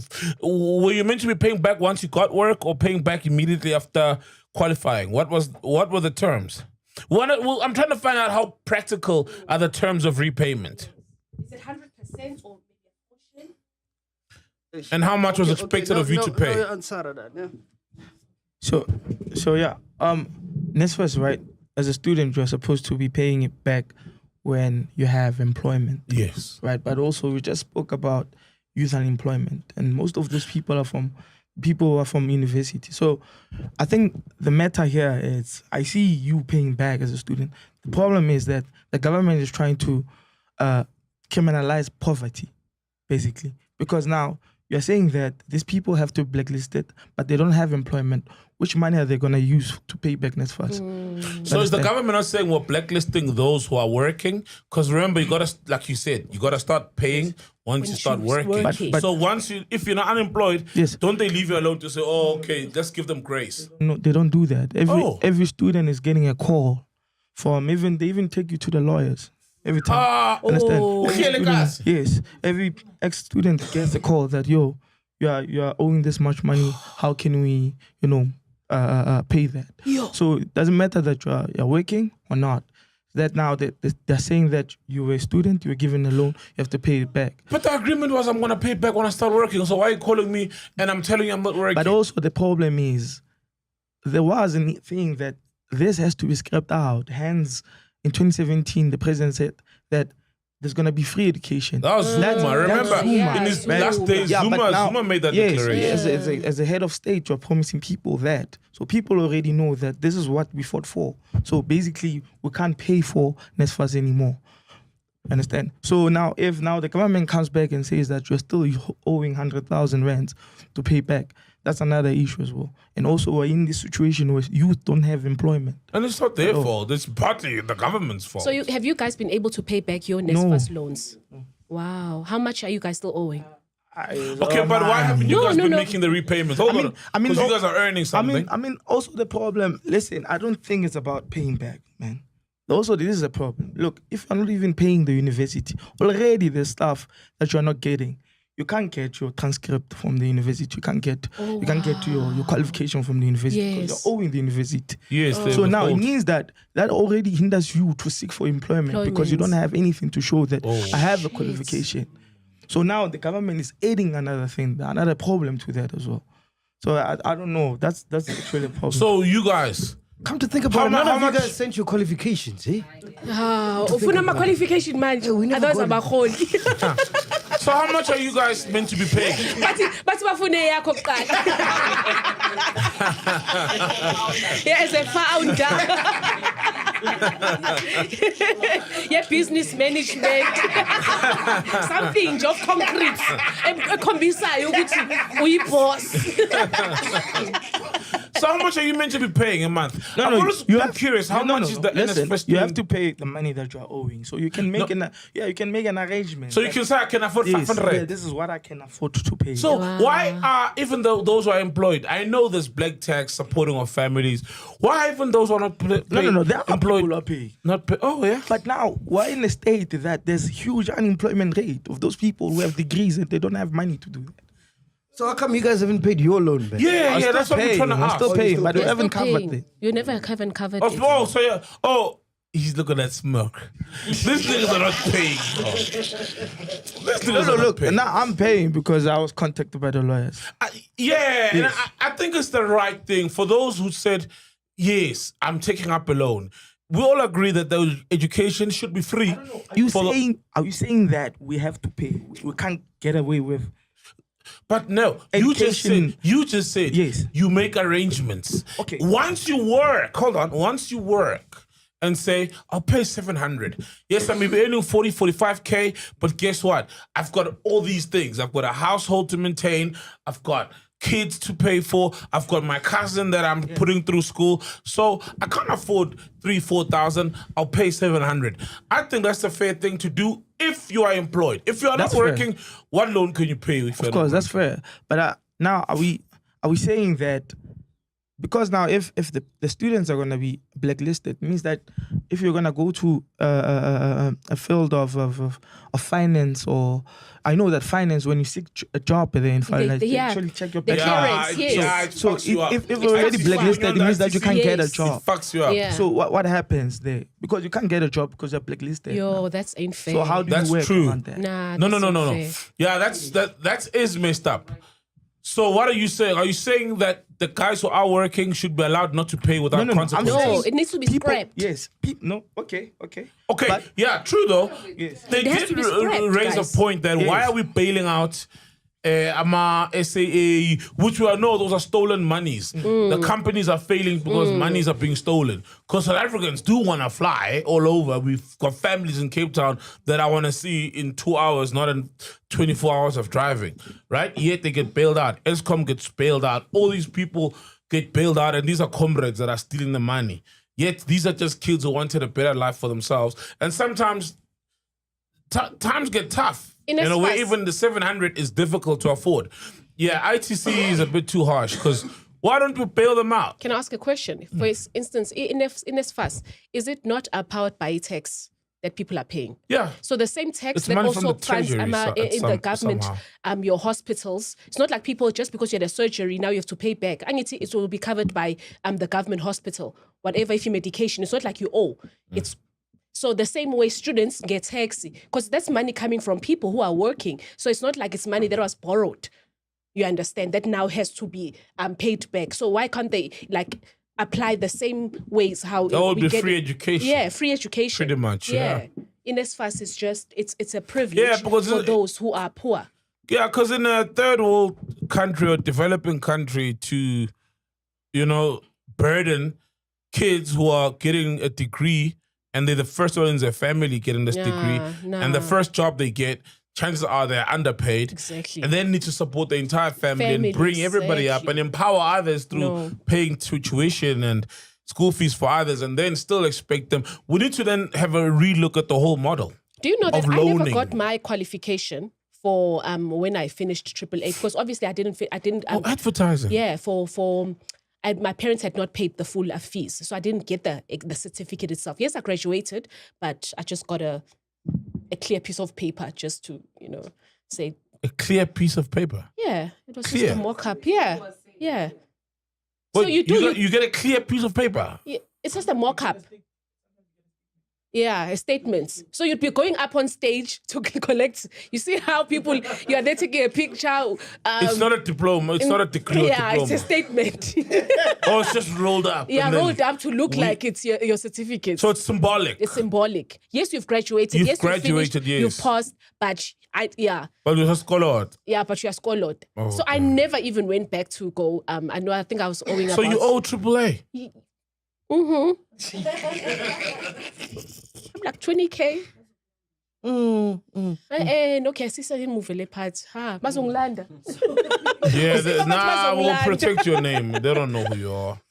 Fuck AAA. I'm a P3 anyway.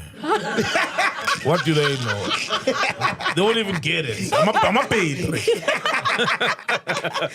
Anything that caught your attention this week, Penduka? Oh man, shame, bro. Did you watch Generations growing up? Bit. I only watched when Wright was there. Wright Ngubeni. Right. Yo, right. He was a friend of mine. So you're Yeah, supporting came your much kid. later. Yeah, he He was a friend of was mine. Akino Motoso's thingy.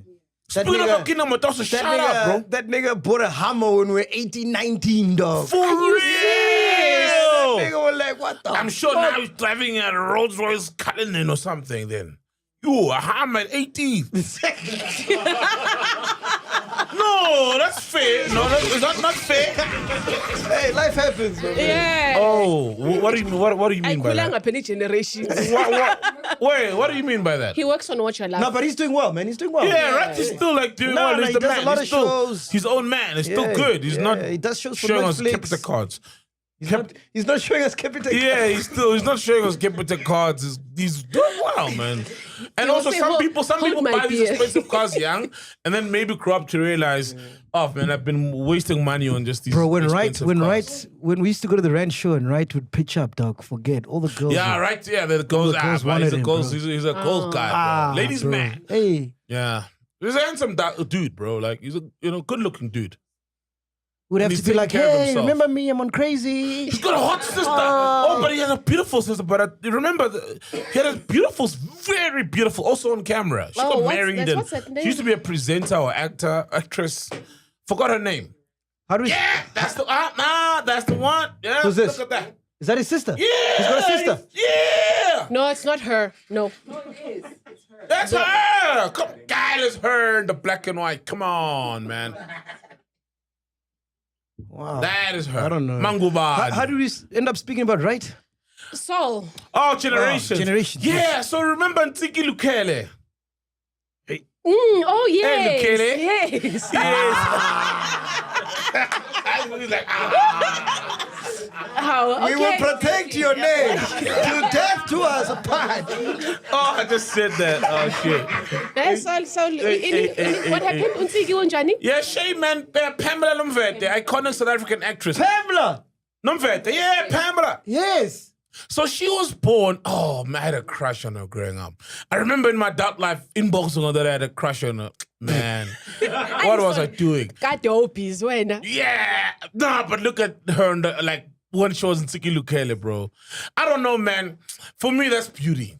So Ntsiki's a name. Pamela was the character. No, Pamela's a real name. So Pamela Ntsiki- Nomvete. So Ntsiki, where does that come from? Tiki Lukele was the on Generations. the Generations, wicked yeah. lady on Generation that people hated. Yeah, I know it's Pamela Nomvete. Yeah. So she was born in Ethiopia, I think, right? Born in exile, parents traveled a lot. And Because she she had an holds accent, I remember. yeah, British one. So she Yeah. holds a British citizenship. Okay. And now, which then the ANC obviously promoted that everyone, in order to try to get as many votes as possible, and fairly so, opened up citizenship to South Africans who were born in exile to gain South African citizenship in order to participate in the voting of 1994. So she got the citizenship and she was now holding dual citizenship and had two passports, the South African one, etc., which she always kept on renewing, I'm assuming. I doubt she's been using the same passport since 94 because they expire every 10 years.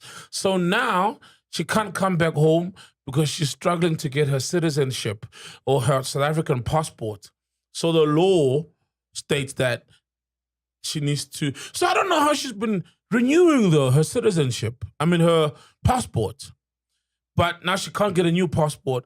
And she said it may be that she possibly won't be able to come back because they require extensive documentation, like her mother's birth certificate, dad's ID, mom's ID, and they've since passed on. But I'm like, it's Pamela Nomvete. I know that those are the requirements, but you can prove that she's South African because you just look at the records, look at who the dad is, and if he was born here, it's so weird what's going on. And she posted a long thing. Wow. You know, crying foul, man. What did she say? Do you have it?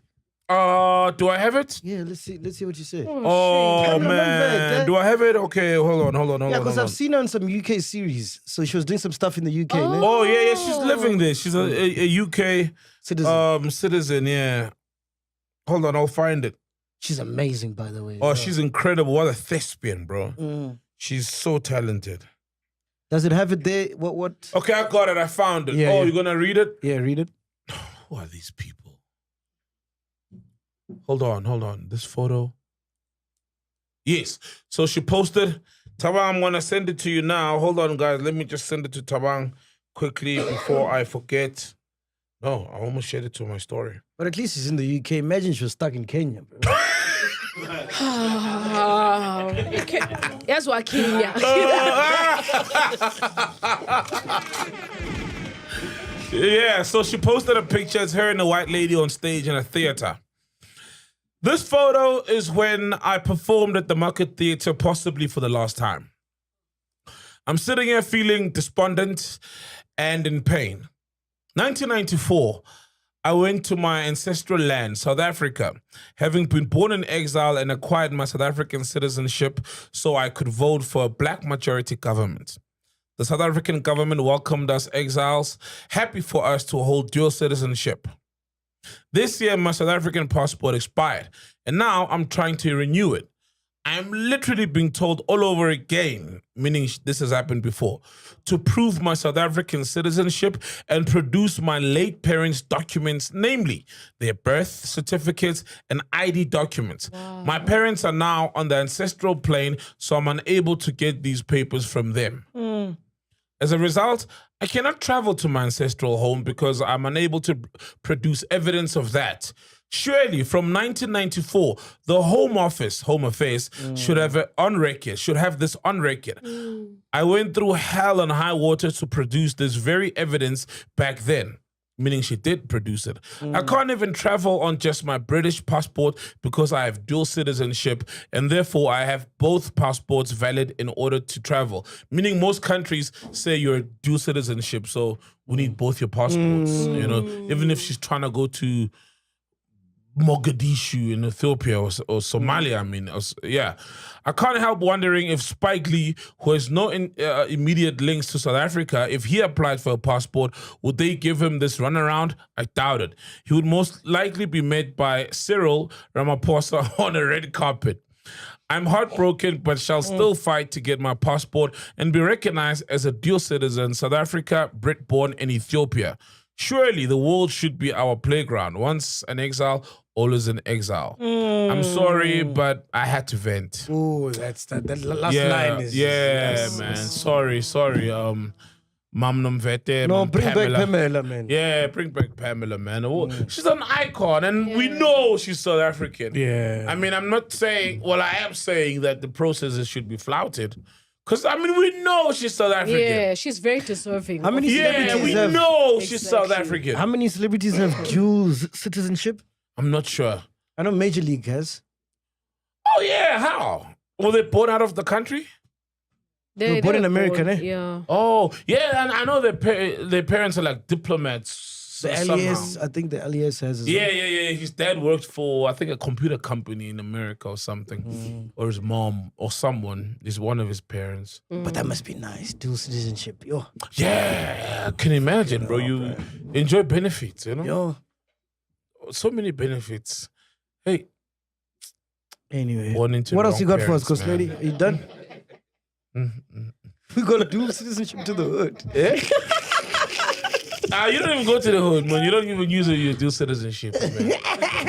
Anything else, Ghostly, that I you don't got for have us? anything else. You, Penduka? Nah, There's no room man. for stories? Nothing else. You saw Neymar got an inheritance Oh, I was of about to go there. 800 million? Yeah. Tell us the story. I was about to wrap You it got up the with story in that. front of you. Yeah. Brazilian football star Neymar has reportedly been named the sole heir to an anonymous billionaire's 846 million fortune. Oh, that's like Pounds, by the way, or 16 euros. billion, Yeah, dog, right? pounds or euros.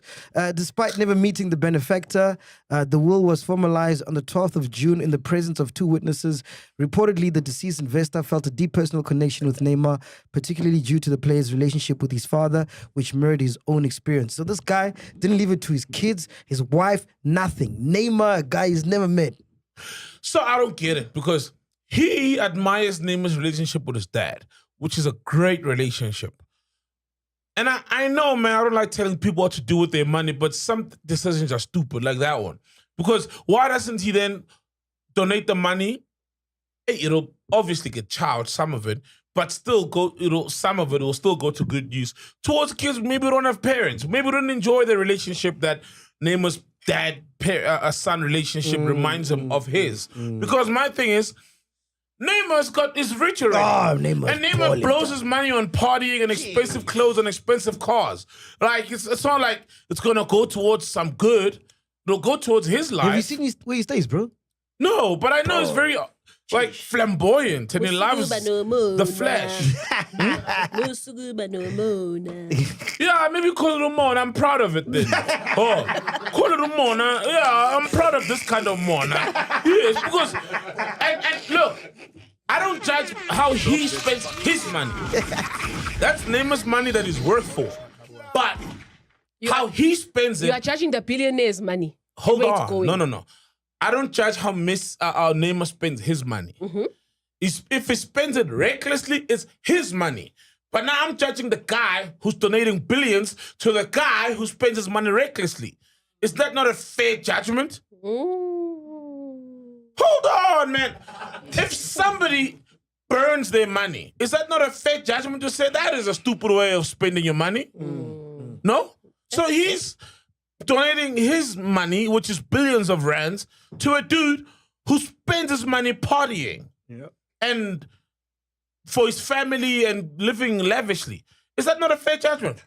It is. How? I was saying today, Ghost Lady. I don't know. No, what it but is. Hey, you saying man? Like I'm not.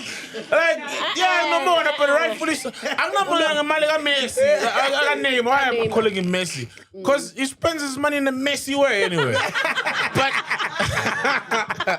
but yeah. So I think that's silly, man. Like I know you love him, bro. Okay, maybe give like $1 million, whatever. And Messi, fuck. Neymar has got that money already.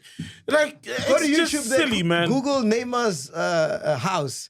Dude, this guy's got a farm. He's got everything in there. It's like he built his own prison in there, bro. I know you love him, Exactly. but So as much as you guys are saying that he spends his money recklessly, he's also doing some. Yes, he's got so much money that it may seem like when he's blowing like Look at that. Look at that. 100K Okay. recklessly, it's like how could you? But he still has a lot left. okay, here's the thing. So Paradise. and so the billionaire looked at this and was like, yeah, I'm gonna add my billions to this. That's dumb. That's silly. Muzik Come on, man. Banamon. I think the money would have made a huge difference somewhere, somehow. Especially because it's money he was never going to spend. Because you can't spend money when you're dead. So why not just give it to a cause that at least will do some good? Do you disagree? She agrees with me. Yeah. No, I'm really curious to hear why you disagree. And not that you can't disagree. No, I'm not saying. Because I'm not saying. I get your points. I get it completely. You know, when you're saying he's giving money to a person that already has money, And it's I not get money it. that he's But I'm he's only dead. Yeah, I'm only disagreeing because it's his money. Yeah, but that's we can also call out people spending their money in a dumb manner. Definitely, Okay, I agree cool. with that. But I'm just saying it's his money. He can decide what he wants to do with his money. That's what I mean. And when I started, I said I don't normally judge how people spend the money, but I will this time, especially because it's not even him spending the money. It's just money that's there, and he's allocating it. He's diverting it somewhere. And if I'm dead, I wouldn't divert money to somebody who's already rich unless they're my kids. I know, I get you, but it's his choice, right? What he wants to do with his money as well. I feel like also he sees what's happening in the world. He could have used it to save kids in Africa, in Brazil. Brazil has got poverty. Africa. No. Hey, you must leave us alone. Brazil has their own poverty. But Brazil has their own. No. Brazil has lots of poverty. I know, but I'm throwing it there because Africa is always a favela. But I'm throwing it here because everyone is always trying to save Africa, or trying to make it like they want to save Africa. So you could have used it to What's going on in this corner today? This corner, Ngati. And a bank distractor. Oh my God. The woke corner. Woke corner. Woke Sol. The woke corner. Woke corner. Tiki. Corner. Yeah, but I'm saying you're right. But it's his choice. They're not free. Panduka, we out of here. Let's go, bro. Let's go. Before we leave, we're going to China. When we go to China? Oh, China! Yeah! Let's go, Shanghai. Yes, China. Shanghai, let me get the details, man. Yeah, Leberg. Is it Leberg? Leberg, the only South African spot in the whole of China, bro. They've got Provost there. They've got Chiller's Punch. They've got all these But wait, amazing South African treats. how do chillers watch the pod? Because YouTube is banned in China. Oh, really? They know. No, wait, man. YouTube is banned in China. Yeah, you so know which that. chillers? All the chillers. No, we'll upload it via VPN. Yeah. In China, Twitter is banned. YouTube is banned, but you access them through VPN. Even WhatsApp is banned. I know is banned. They use WeChat. So our Chinese chillers watch us. WeChat. That's why it's yeah? And I still use WhatsApp through a VPN. Just get a VPN, dog.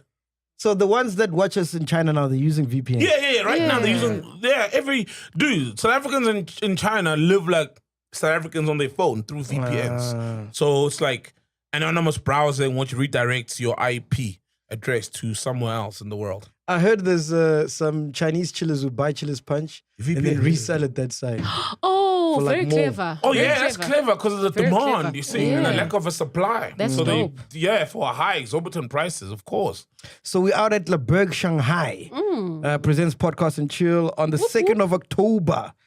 Early bird is 250 RMB. How much is that? 250 RMB. Yo, konjani RMB? Please, fact checker. Hey, fact checker, please check us. Awukulapha nje solo usakhohliwe. Ow, there's an after part. I'm I went to DJing, Bali bro. after that. I've been, There's an after part. I'm DJing. Oh, yeah, I'm too, I think. Fuck, I gotta whip out those It's USBs, man. 612 rand. It's 612 rand. Oh, it's not bad. Wait, how many RMBs? 612. Yeah, 200 RMBs equivalent to 650. Oh, times 3. Oh, okay, cool. Yeah. That's it, bro. Not I bad, gotta whip not out bad. my old USBs, man. I don't know what songs are trending now, bro. No, but Oh, kufanele flip. uqale bakunika amaculo phela. But you were have liking a song by Chico before the song started. Oh, and Probably Foka. play that. Yeah, how does it go? Yeah. Dee-dee-dee-dee-dee. How does it go? They Bidi sampled bidi, eh. Ishmaelo. Bidi They bidi bidi bidi. Eh. Yeah, DBDB. Yeah. They sampled Ishmaelo. Yeah. You know Ishmaelo? Huh? That song doesn't sound familiar. DBDB. DBDB. Oh, DBDB. The guy who plays the harmonica. And it used to be like, yeah, that's Ishmaelo, Senegalese. Ishmaelo, yeah. It's called DBDB Rec. That song. Yeah, they sample that. DBDB. Hey. DBDB. Okay, but that's one song. I can't play one song the whole hour, man. No. I need more songs. Eh? Yeah, no, good luck, bro. Sima, you don't have a new song out, So Sima. help me. Sima, you don't I'm have a playing new after song. him. I can't help him. I gotta rock also. Oh, he's playing after me. I gotta rock hard. So I can't give him the song. I gotta rock. No, play together, guys. You know, you must do that. Yeah, need jive, you know it too. You know, make it. Okay, Nah, I'll play, man, you'll I'll be play fine. old school. I'll play old school. Yeah. Hey, that doesn't work all the time. Usasibona China, Mac please. loves that. His secret report. Go play one more time. One more time. Go and celebrate. Yeah. You did that last year at the Royal Heritage Festival. Oh, I had to, at dog. Royal Gardens. We were playing at 5, dog. Yeah. So what song are you going to play? And They played everybody all the has songs. played. Yeah. Everybody has played. I was there. One more. Changes in my life. Yeah, he played a 947 set. He played his 947 sets. He was there. Like, hey, World, hold on. Yeah, he knows it. Yeah, you reminded people we need to go home. Don't worry, man. With the headliners there, not everyone would have played all the songs. Can't wait for China, though, man. Yeah, it's my first time, man. Can't wait. Dope. All right, we out here, podcast and chill. Boom. Peace. If you've made it this far, we really appreciate you guys. Make sure you support by subscribing, liking, sharing, and don't forget to comment. Cash up.